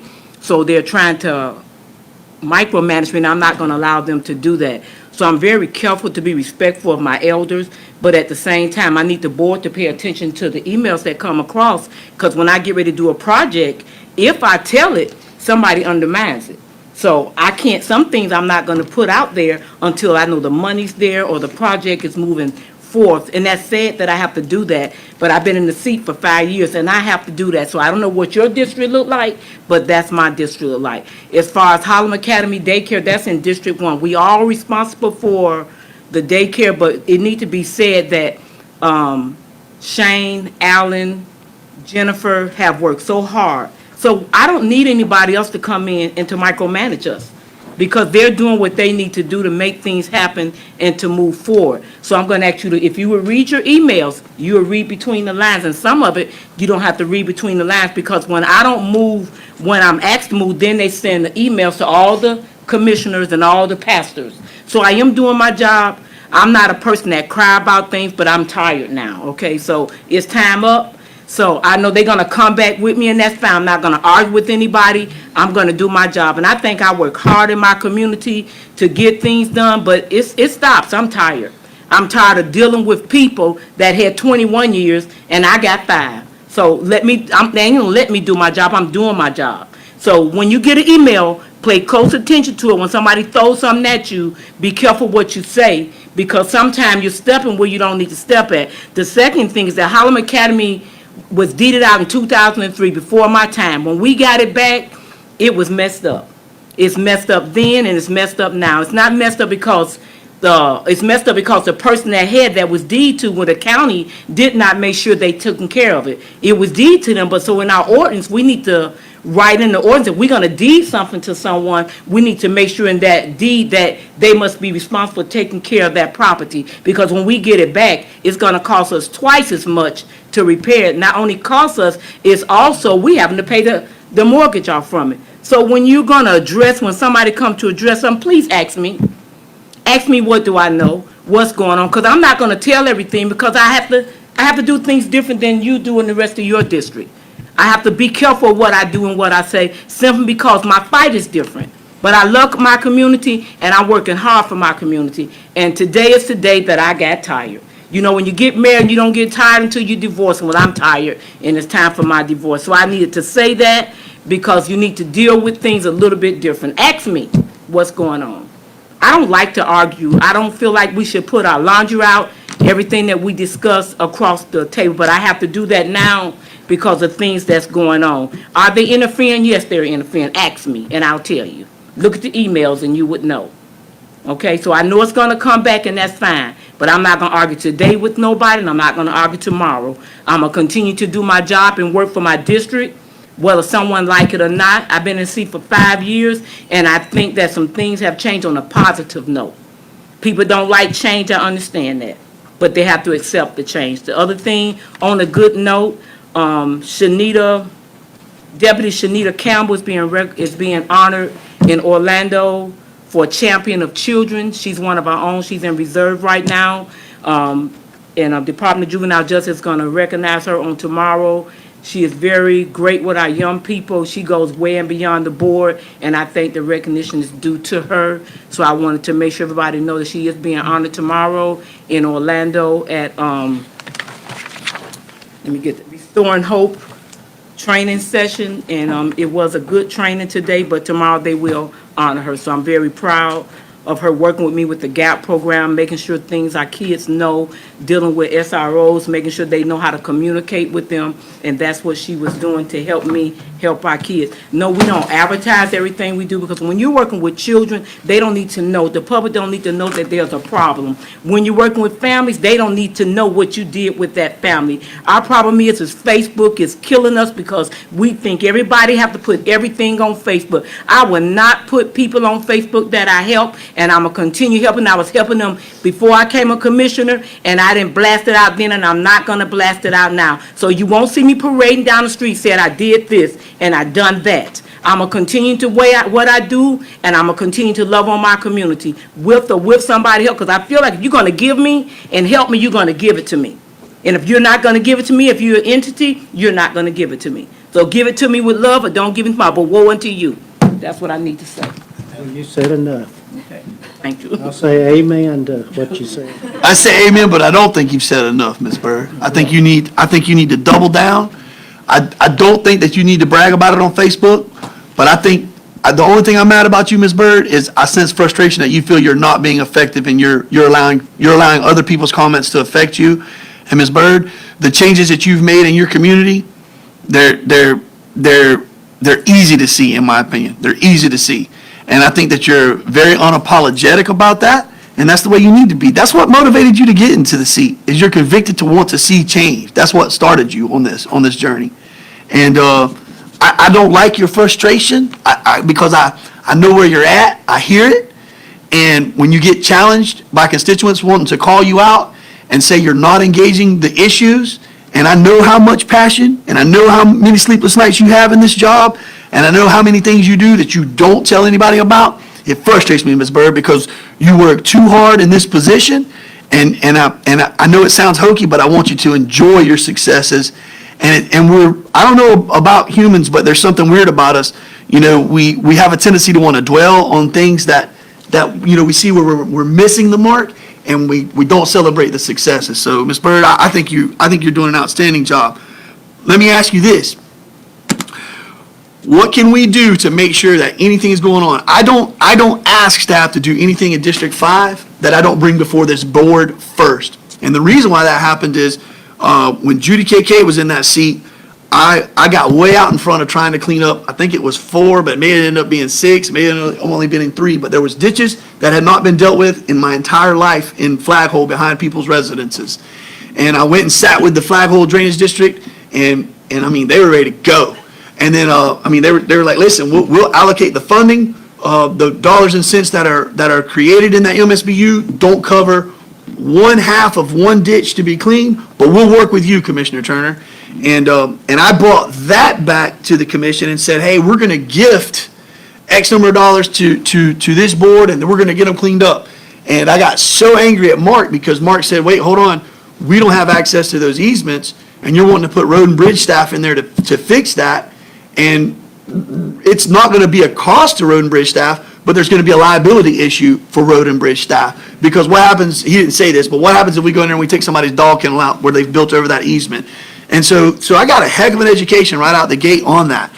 What I would challenge each and every one of us to do is, if the issues in Harlem Academy or the issues at Hooker's Point, Bo Pelham Park, and I'm wanting to put a pavilion out there, I can't have that conversation with Jennifer and direct Jennifer and staff. And by the way, I'm not saying anyone is doing this. I'm saying I can't have that, though, and direct her to do that and say, move forward with, let's get in a pavilion, let's get a grant written, let's push this out the door and do it, without, I think, having the blessing of all of my 4 colleagues and myself up here. So I would just challenge us to do that. And I would also challenge you, Ms. Byrd, and the rest of you gentlemen, that if there's something you want to see in your district, just like you brought the Helms Road extension up, you bring it to us, and let's put it front and center, and let's deal with it. And Ms. Byrd, as it relates specifically to Harlem Academy, I want to hear an update from you as often as you'll give it to us, Ms. Byrd, because that building to me, what it means from a civil rights perspective in our county, what it means from the ability to educate babies. I go back to my comments last board meeting. It had the highest volume of VPK students in it. And Ms. Bird, I remember, I want to say it was like my second or third year as a commissioner. We wanted to give that building to Southwest Child Centers. We wanted to give it to them for $0 forever. And as long as they just told us they were going to keep it as a VPK, they could have it in perpetuity. And they tried to woo me, Miss Bird, with a field trip. That they had breakfast and all this stuff out there, and it was supposed to be to get Commissioner Turner, because we needed 3 votes to sign off on giving that building up. And Ms. Bird, I lost it. I made so many people. Emily, you weren't hired yet. There was somebody that was in your status that was with me on that meeting, and they kind of got freaked out a little bit, because let me tell you, I get very emotional talking about this. They gave me fresh fruit. They gave me no process. It was deli cut meat and all this stuff. And they don't know my background. My background is elementary ed, early childhood emphasis, okay? And they took my narrow tail and walked into the neonate, the brand new babies classroom. They got Jerry Springer on the TV. The lady's holding the baby. She's on her cell phone. And then I go to the 3- and 4-year-old classroom, and they're giving them processed cheese on white bread. Don't give myself, fruit and fresh things like that, and then you're going to give these babies, the most precious resource we have, processed nonsense. You need to be giving them protein to feed the brain. I'm not going to get on my diatribe too much more about that, but I remember I left and went and had breakfast with Hatham and Eamon Kaki at Beef O'Brady's, and I sat with Kirsten and Maxon, and I lost it. And I came back to this board meeting, and I said, don't ask me to do anything with child care centers in Southwest Florida. I don't like them. I go to their facilities over here. They got PhDs. They got EDDs. They got master's level students in 4-year-old classrooms. And you have people that you're paying $9 an hour, and you won't give them the basic resources that they need in that facility. Do we have a potential eyesore there? Yes, we do. But I think, Ms. Bird, that we're going to turn the corner on that thing. I want you to lead the charge on that, but understand you have an ally as it relates to the Harlem Academy, and I want that facility up and running, and I want to see little humans, and I want to see old humans alike in there and out of there, and I'm going to support you in every way I can. I hear rumors, Ms. Bird, that you're thinking about turning that whole thing into a campus. Tell me what road we need to shut down. Tell me what you want to do. Let's go. So we really been working hard on it, and my thing is for people to come in and undermine what they're already doing. That's why I say it's important that you ask. They can't undermine you, Ms. Bird. You're sitting in the seat. What they ask Jennifer, where we at, so you will know where we at, and not when somebody come in and make a proposal, we jump on it. Yes, ma'am. So that's the only problem that I have. They're working very hard. They had Clyde Johnson in, they met with Allen. They're doing everything they need to do. When they get to the point that they need to say, hey, we need this, they're gonna get there. But the problem that we had is that not me, but I'm still a part of the board, we deeded that out, but we did not make sure they took care of the facility. You're right. So anything else that's deeded out in the county need to make sure that there's some ordinance that they take care of that facility. It is so damaged, but I do not want to tear it down. I want to make sure we restore it. We can't restore everything, but we need to restore it, and we need to do it fast. So they're working very hard on it, and Alan said, I spoke with Alan today. He's going to give me an update after he meet with Jennifer, and then I'll bring an update back to you on the 9th. Look forward to it. Thank you so much. Word, you did good. Us that's been around a while, we know what's going on in Harlem. We know there's people down there that wants credit. We need to turn to you.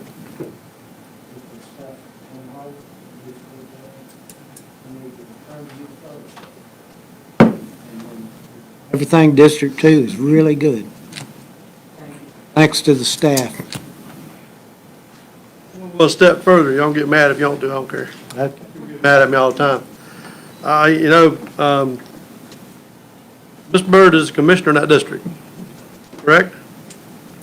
Ms. Bird should have access to our staff in that capacity, and no one else should. People say all the time, I'm getting calls. That person is no longer in this seat. They should not have access to our staff that a commissioner does. That's my opinion. You're right. All I'm gonna say about that, I support you, Ms. Byrd. I agree with you. If I have people that's undermining me like that, you're nicer than me, because I'm gonna be knocking on their door and telling them, if you got a question, you ask me. Don't go around the corner, don't put yourself on Facebook and TV, come to me. You have done an amazing job. I've worked for Hendry County for years. I've seen the changes, I see the difference. I can tell you, not because you're my friend, but because you are the commissioner in that seat, you are doing an amazing job. Do not allow anyone to deter you from going forward with what you're doing. Better go away. Need any more sidewalks?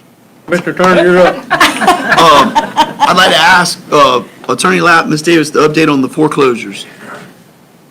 I can give the latest on that. So we narrowed down to 3 properties that we thought were good candidates for that. We got title searches on the 3 of them. And then the last step before bringing it to you for authority to file foreclosure suits was for me to review the enforcement process that was followed, to make sure it was followed, every step of the way, because, if we're foreclosing, we better have done it all per the code. So that's the last step, and I need to do that, and we can probably plan and have that on for the November 9th agenda for you all to authorize. Probably 2 of them. One of them I'm already found their steps weren't followed, so we probably shouldn't be able to go after that one, but 2 of them. Mark, how do we know that we're missing steps on having the ability to go after a foreclosure, but yet when we're going to a closing or something, we're issuing liens and expecting payment? How do we have a legal basis for one and not the other? Well, we're not the one at closing saying anything. I mean, we're just. So we know our process is faulty, we're just going to accept payment. Well, the way that the policy you approved that Ms. Embledge presented, I think it was October of last year, when we get requests for lien releases or waivers, the process you'll follow, and I can't remember it to speaking right now, but, it's under certain dollars, you're just going to let it go. You're going to release it. If it's over certain dollars, you're going to staff are going to do some research and confirm it, and then tell them they need to pay. So that's what you authorized, and I'm not saying it exactly, but it was something like that a year ago. Mark, why are we only chasing 2 properties? What's the basis? I don't mean to pretend as if I remember it, but I thought we were going to look at the biggest blights that we had that had the longest chronological time frame associated with them and go after them. Well, these are all in compliance, Some of them have. yeah, so the ones. And by the way, the goal isn't to take property, the goal is compliance. Right. Yeah, so the ones that are currently in non-compliance or recently in non-compliance are special magistrate cases. And those are getting good results, I think, generally. I mean, there's not too many delinquent parties under the special, after the order's entered. Right. I don't know, I've not seen none of those have been brought to me to say, hey, we need to foreclose on this special magistrate case. So the ones we're pursuing are these older ones. And so they're either, the non-compliance was remedied by us because we mowed it, or we tore the building down. So it was done by us. We're collecting our money. See, it's not fines. It's recouping our expenses. And so. Recuperating our expenses. Yeah, to mow it or to tear down building. And we've been getting that. Well, no. Not in these cases. Not in those. I mean, sometimes they get paid because of land transactions and somebody pays. They have a closing and they pay off the liens because they want their title clear. So we get paid. But a lot of times they just sit because these are dead properties. These are deadbeat properties. These are properties that aren't paying their taxes either. And they're just sitting doing nothing. And so, the ones we pursue are going to be ones that. But I guess that little part right there is where my rub occurs, is why are we pursuing some and we're just arbitrarily, is it an arbitrary reason that we don't pursue others? I once again go back to what's the list and the volume of properties. I hear Commissioner Byrd say she's frustrated with grass getting above X number of high and we're not mowing that anymore. Ms. Byrd, I'm happy that we're not mowing it anymore. You're not leaving us for the night, right? You're just going to okay. I'm happy that we're not mowing it anymore because we're running up a tab that I venture to say more times than not we didn't get cost recuperated on that overhead. Where I'm at with this is how many of those properties are we talking about? Why do we say we're going to go after this one and not that one? Where do we arrive at that? Because I don't remember having a policy discussion about we need to go after this one and not that one. I said, let's start the foreclosure process and let's get after it. So it was a combination of, within 5 years, the lien needs to have been within 5 years in order for it to be not precluded by the statute of limitations. Yep. So older stuff is just, we're going to lose, so you don't file on those. So less than 5 years, that the value of the property in relation. It's crazy. In relation to the delinquent taxes. So, if the delinquent taxes But are where, worth. who said the valuation? Who said we needed to arrive at the valuation? Well, the property appraiser, I mean, it's just. No, I'm not saying I didn't say who pushed the value. I said who said to you, we need to look and make sure the property's not upside down or it holds its cost. We had a list of many, and so we were trying to prioritize, and it just made sense to me. I mean, you can tell me not, but I mean, if you to foreclose on a property where you might actually come out in the positive instead of losing money on the deal. No, I don't think I don't think that's relevant. I think that if our goal is compliance, I mean, we've been talking about this over a year now. We've been talking about this issue, potentially foreclosing over a year. And now we're getting ready to potentially bring 2 or 3. It'll probably be 2.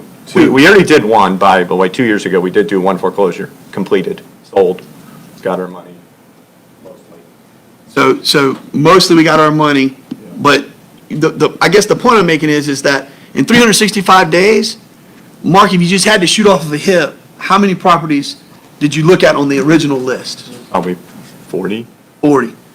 And it's plausible to say that those 40 are some of the deadest properties and worst performers in the county. I don't know if that's fair to say. These No. are old violations. The current cases are going to the magistrate.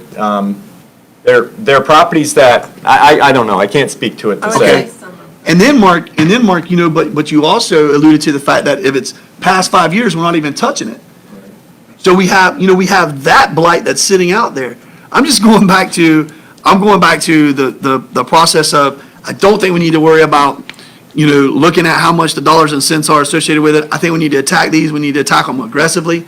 I look at what other counties do. I look at what other municipalities do. The city of Okeechobee, I don't know if y'all go through Okeechobee. You remember where the Cowboys building used to be? Yeah.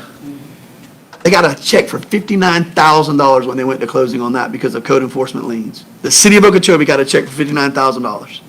I'm dying to know if the county has ever the county didn't knock it down, the city didn't knock it down, they didn't mow the grass, they didn't do nothing. They went out there and they said, cha-ching, there's something they're not doing correctly, here's a violation. Something they're not doing correctly, here's a violation. This building across the street, I know that's City of LaBelle, so we can't talk about it, but, I think it's 1156 Hookers Point Road, 840 Allen, 940 Allen. Right now, the grass is about waist high. 1156, the grass is over my head, it's maiden cane. I'm tickled that the county's not paying someone to mow it, but I would love to see if we have a tab that's going against that every 30 or 60 or 90 days that's running that cost up so that the guy that owns that property out of Miami gets off of his rear end and comes up here and addresses it with the county. If he doesn't and the tab runs up, then a red flag goes off. I don't know if it goes to special magistrate and if he comes into compliance, but if it doesn't, let's start the process of foreclosure. Tell me. Yeah. You got to get to a second case of noncompliance before you get to. It's going on 90 days right now, and I'm not trying to call out staff and say it's not posted or anything. I don't care if it's not posted. I guess I should, but the grass has been growing for quite some time. It's getting pretty close to you can hide a tiger in there, a Bengal tiger, striped orange one. He can live in that maiden cane and you wouldn't see him from Hookers Point Road. And it's a small lot. And what I'm saying is that, I just think we need to get more aggressive. That's what I'm saying. Because I'm pretty sure that the county was the one that issued the ordinance, what would it be? There was a building and we made them tear it down. So what did we issue? A code violation. Unsafe structure. Yep, we had an unsafe structure. That's exactly what it was. And I remember going in there was bees in it. Everybody was losing their mind. A couple of our cleanup things, we picked up stuff on the side of the road. I got in trouble because we were picking up stuff on private property. Guess what? We picked it up anyway, right? And so now fast forward, now it's just an empty lot there's a concrete pad there, but it's growing up. And so, I don't, do y'all disagree? Do you think that we said we need to worry about if the value is upside down or not? I don't think we should. I think we should say, let's go after them and let's try to bring them into compliance. Because you've said we've had a couple that have come into compliance just voluntarily. Well, paid off the lien, that's not necessarily a compliance scenario, that's a land transaction paying off. That is a great statement, yes, sir. Just paying off the lien doesn't make it compliant. But guess what? It's a new owner. Paying off the lien is still a aspect of a win for us. But that resident that lives next door to said, the grass is up here. Yeah. That's It's exactly not right, fair Ms. to the Bird. Ms. resident. Bird, Ms. Bird, I 100% agree, and that's why I'm trying to press the issue. I don't think we should be, I know you and I disagree on this. I don't think we should be mowing the grass because just like Ms. Bird, we didn't hold Southwest Child Centers accountable for keeping that building up to date. We've proven it time and time again. I'm just saying we need to find a process faster. Yes, ma'am. Than, because look, if 90 days, where the grass gonna be if it's rainy season? Okay, so Yes, that's ma'am. where it's at, and they got little critters coming out of them. Yes, ma'am. Going into people's houses, we just need to do something. Ms. Bird, let me ask you this. On those properties that you're talking about where the grass is that high in 90 days, do you think on most of those, they're vacant, right? All of them vacant. And I don't understand why we're not going after those so aggressively. Whether the property has $10,000 worth of liens on it and it's worth $500, Get rid of the headache. doesn't matter. Get rid of it. Tell me why that's wrong, Ms. Bird. I don't think it's wrong because it's the residents that live next to it have to deal with it. Mark Glatt, why can't we do what Ms. Bird is saying? I agree with her. What Ms. Bird is saying, what Ms. Bird said was, we have a resident, we have an address, a parcel, that it's dilapidated, the grass is too high, we've done nothing with it from a code enforcement perspective because we've changed the method of how we operate, we've tweaked it, but in the interim, we're also not pursuing said property, and this property has been in disarray for X number of years. Is that a fair statement, Ms. Bird? X number of years. Why are we not going after it? I think I heard you say this property may be worth only X, and the value of liens or whatever it is, it doesn't justify for us to go and achieve the process. I think there's two different things going on. We're I talking, think I'm it's working. 17, but I'm ready for it. I'm working on possible foreclosure of liens. I'm not working on code enforcement. I'm working on foreclosure of county liens. Okay? That's all I'm doing. Okay. You said Code there's 40 enforcement. of those. They were on a list. Okay, for if you look at those consideration. 40, do you think that there's a possibility of some of those being in line with what Ms. Bird is That talking have about? ongoing non-compliance, I don't know. I believe that the two that we're talking about are what she's talking about, and they're the high grass. I could be mistaken, but I believe that that's what those are, and that would take care of those two properties. Is the third one in the same vicinity? So, I don't- one is in LaBelle, I don't think Okay. so, yeah. there are two are in Harlem, and one is in LaBelle. The one in LaBelle is a grass one. The one in Harlem is a grass one, and one in Harlem was a dilapidated building that was demolished. That's the one that, We didn't mind our Ps and Qs? And so for me, I mean, I think that we're probably going to be upside down in that one. I think that I want to ask staff, Ms. Bird, Mr. Chair, I want to ask staff to give us those list of properties that we think are potentially eligible for foreclosure, the foreclosure process, not on code enforcement, non-compliance, but on code enforcement liens, correct? we have that much. Okay, I'd like to see that, and I'd like to ask for that to be brought back to us from a policy perspective and direction given to staff to move forward with it. Why are we waiting 365 days? What happened? All of that time wasn't in my court. I can't explain fully. There were some staff needed to gather, put the list together. See, the liens are just recorded, and they're just out there. And then, so it took some effort from staff to put it in the form of a list of the properties that met this criteria of having a lien that was less than 5 years old. That took some research, to go through a lot of files to figure that out. Because it wasn't organized that way. They weren't put on a list for foreclosure. It had to be created. So now we know we have a list today of potential violators that have code enforcement liens. We can look at that readily. Yeah, Okay, the ones that have been through the special magistrate process, We have all the records for these types of, what, the liens and their status, et cetera. We also are keeping track of folks that are paying liens that are transferring ownership and the like from old cases. But the areas that we have not been able to get all the information on are the older ones that are now past the 5 years. Is all the information code for, see if we followed all of the proper protocols? Well, some parts of it, yes. Okay. And that would be for the ones that are the 5 years. Yes, ma'am.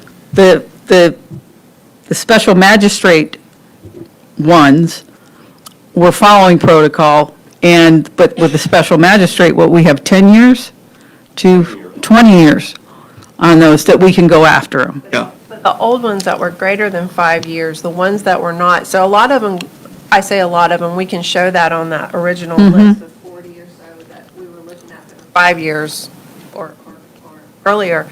But we were looking to say, okay, the ones that fell off, the ones that are still in non-compliance, then they got new cases. They can reopen. The special Yeah. Yes. magistrate, so we can then. Right, and we have done that. And we've done that to go forward, so we have the proper process in order to, can't do anything about the old Yep. stuff, but for the new, today, we can move forward. Right. I don't know if y'all saw what Palm Beach County did the other day, but they were re-whitewashed or forgave X number of dollars almost a year and a half ago.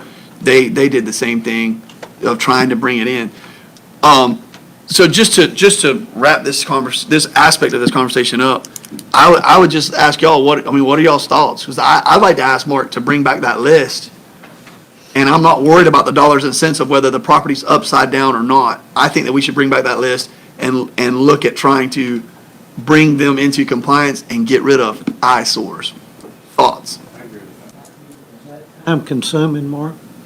The list is already in The existence. list is 99% done, and we need to do a few updates to it, but it's almost there. It can be done by the November 9th meeting. We can put it on the agenda, send it to you. The whole thing In a is, form of a motion, right? You just. What do you think, Commissioner Wills? the whole thing that we were talking about is trying to clean everything up. So by leaving these set the way they look, I mean, honestly, the place across the street over there should have been condemned a long time ago. We know it's an unsafe structure. So why is it still standing there? But then you look at ours, a lot of the stuff we're talking about, why are we not going after every bit of it? If we're gonna clean up, let's clean up. Pretty simple.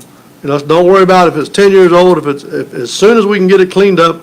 A lot of these places, the problem with it is, with it, when they grow up like that, sheriff's department can't see in there either, and you know what's going on in there. I mean, it's just, we gotta get that cleaned If I'm up. understanding you correctly, though, you're not saying clean it up by No, I'm issuing talking about, bids. I'm talking about get aggressive. Get aggressive. Get aggressive, yeah, stop. All right, we're not gonna make any money off it. Are we gonna sell property because we clean that property up? Absolutely. I mean, That's exactly right. so let's make it more attractive to people coming in. And it's only fair to the neighborhood. It's only fair to the neighborhood, and I think that we're allowing this concept of, well, it has to meet all of these different check boxes, and they don't exist. They don't exist. What happens when we don't clean it up, then said come and dump their trash there. That's exactly right, Ms. So Bird. that's the problem that I'm having. Fast as road and bridge come by and clean it up, said comes and drops something else off there. So unless you clean it properly, you're gonna always have that problem. All right. Well, I was going to get into a couple issues with code enforcement as it relates to this, and we'll let those go. Mailbox status update. Do we have a mailbox status update?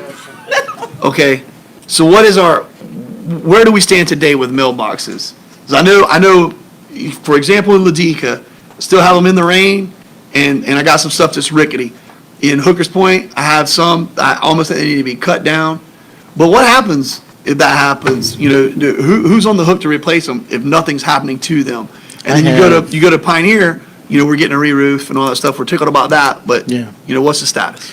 Okay, on Ladika, we determine where the mailboxes are. We don't own the property. I need to hire a surveyor to map out the area we maintain. We'll have to take ownership of it. And then we can look at a structure we can put up where I can still access equipment into the Sisk outfall canal. The other structures, you can't put a mailbox over because it's too close to the road or it's in front of a stop sign, as the postmaster is still saying they're not responsible for them, but there's some that are just in bad shape. I mean, we can take them down if you want us to, I but think we should. I mean, not all of them, but there's one that's like blowed over like a V. Yeah. But we don't, I've been working with the postmaster out of Miami who oversees consumer affairs for this district. I thought I was gaining headway up on Ventura, and then last week I got an email where the lady says, listen, here's the denial, this is it. And they want to still quote something out of their handbook that relates to developers and builders. And I said, man, after all these conversations and every map that I've given you, I've told you, it's residential lots. And reality is this, because the CBUs, which is the central box units that are out there existing now, that somewhat grandfathered and just assume, because those are already there, they're not going to allow residents to put mailboxes at their house. Because I said, now, if I lose this way, I'm really going to fight for you. I'm going to make you guys put staff out there. you know what that costs them? Yeah. Yeah. So I had originally priced out mailboxes, which was $30,000 to rebuild the existing structure that's at Montour, which is 1,128 boxes, without a slab and without the structure, but I'm going to say that we could have probably got that done for another $20,000, let's say. Long story short is, I came up with a number when Joanne, which was the mail delivery lady there, she'd been delivering mail there for years. I said, how many boxes do you need? She threw a number out at me, like 2,000. I'm thinking, it's a little high.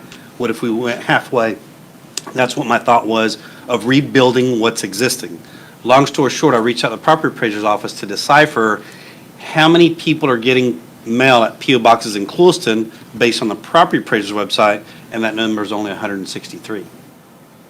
So now I'm having them work on trying to figure out how many get their mail in LaBelle or in Belglade or Moorhaven, because I'm going to assume they live here and work over there and they're just getting your mailboxes. This is my thought. The post office in Clewiston tells me that to rent a mailbox in Clewiston, it's $70 a year. If you take the 30, let's say if we were to spend $55,000 to Is that a P.O. box in the post office? yearly. Okay. That's what So my thought is, if we turn around and build a structure there and assume for expansion, right? And we just Where's build there? in Montour, let's just use that as for example. If we rebuild what's already existing there with 1,128 boxes to allow for growth, and the people that are in Clewiston move over to here and actually charge them for the individual mailbox, it's going to end up being, I did the math the other day, just off the top of my head, it was like $47, but it's a one-time expense. Where if they're getting a P.O. box in the city of Clewiston, it's $70 every year. The reality is, no, the post office says they're not responsible for it, so it's the communities. The reality is, there's no homeowners association, there's not one, it's just. The mailbox in front of my house, I have to put the pole and the mailbox. Right, but the reality is, back when the way the route was designated back then, it was to be a route that they were going to deliver mail. But because these routes were already designated in Pioneer and now Wheeler or Montour, because those structures already exist, they're not going to change from that structure, but they're saying that they're not going to pay for the structure either. The post office is broke. I mean, if you go to Clewiston, you can see the grass growing over the curbs. They got big giant potholes. They have zero funding, and that's why they're taking a hard stance on it. No one uses a stamp. Everybody emails and texts and faxes and scans, so. Well, I haven't heard much resolution. I heard that we're going to hire a surveyor, because we can't do that in-house, to see who owns the property, and then we're going to go about contacting them and seeing what we can do to get access or purchase said property? No, Or we just sir. want an easement? you're gonna have to, no, we're gonna have to locate we're gonna have to locate what we maintain, and then you're gonna have to declare, I don't know the exact What's word. that is it- phrasing? Where? What do we, The statutory process to a plat of dedication, I don't know if that's the right wording, but we bring it in front of you with a map, and it would be recorded, and it would be an establishment of the county's ownership. and then we own it, and then we design a structure that could be over it and still get to the CIS outfall, so. Okay, well, Shane, I can only imagine where that's at on your list of to-dos. It's on the bottom, but Yep, I figured. we're gonna I'm get not even on quotes, it. we gotta get quotes for the land, so, for the surveyor to do that has to happen. All right, and you have an in-house surveyor, you just call for that? No, we just get 3 quotes. I've got to quote other stuff in Pioneer, so I just am gonna have them quote that. Okay, all right, They pay for their mailbox? all right. That's what I'm thinking. And then Shane, the That'll give them Ladika resolution. easements, have you gotten those? Have you moved that discussion up on the road that's heading east-west, Flynn's, and everybody lives on that Sisk is not going to sign?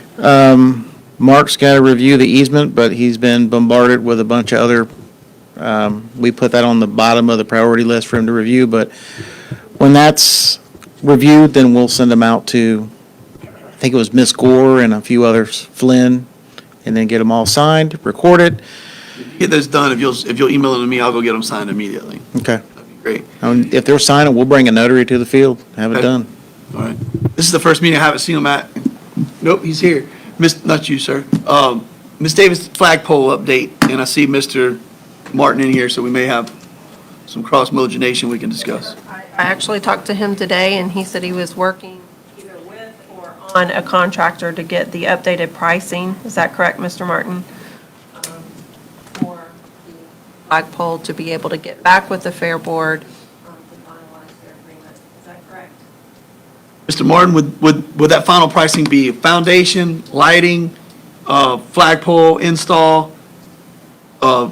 Essentially, we would have everything minus the flag to put on the pole and go vertical. Okay. Mr. Martin, let me know if you need any help with firms on getting a quote for that, because we do that at the base of bridges sometimes, and we'll. use it because supply chain issues. Yeah, absolutely. Time. Yes, sir. Okay, all right. Well, that's it, Mr. Chair. We covered the other issue of voting districts that I wanted to bring up, so thank you so much, appreciate it. Just want to, you guys, the last meeting we had, we talked about the Phillips Road. Shane and the crew done an amazing job out there, turned out great, everybody's really happy. Got some stuff going on Murray Road, I guess you've heard all that already, so. Oh, yeah, heard Saturday. Wait, what's happening on Murray Road? We got people upset because we have easements and they don't want people to use the easements. But if they purchase the right to use the easement, then they get to use the easement, whether they like it or not, so. Come on up and explain it, because I'm so frustrated with this little situation here that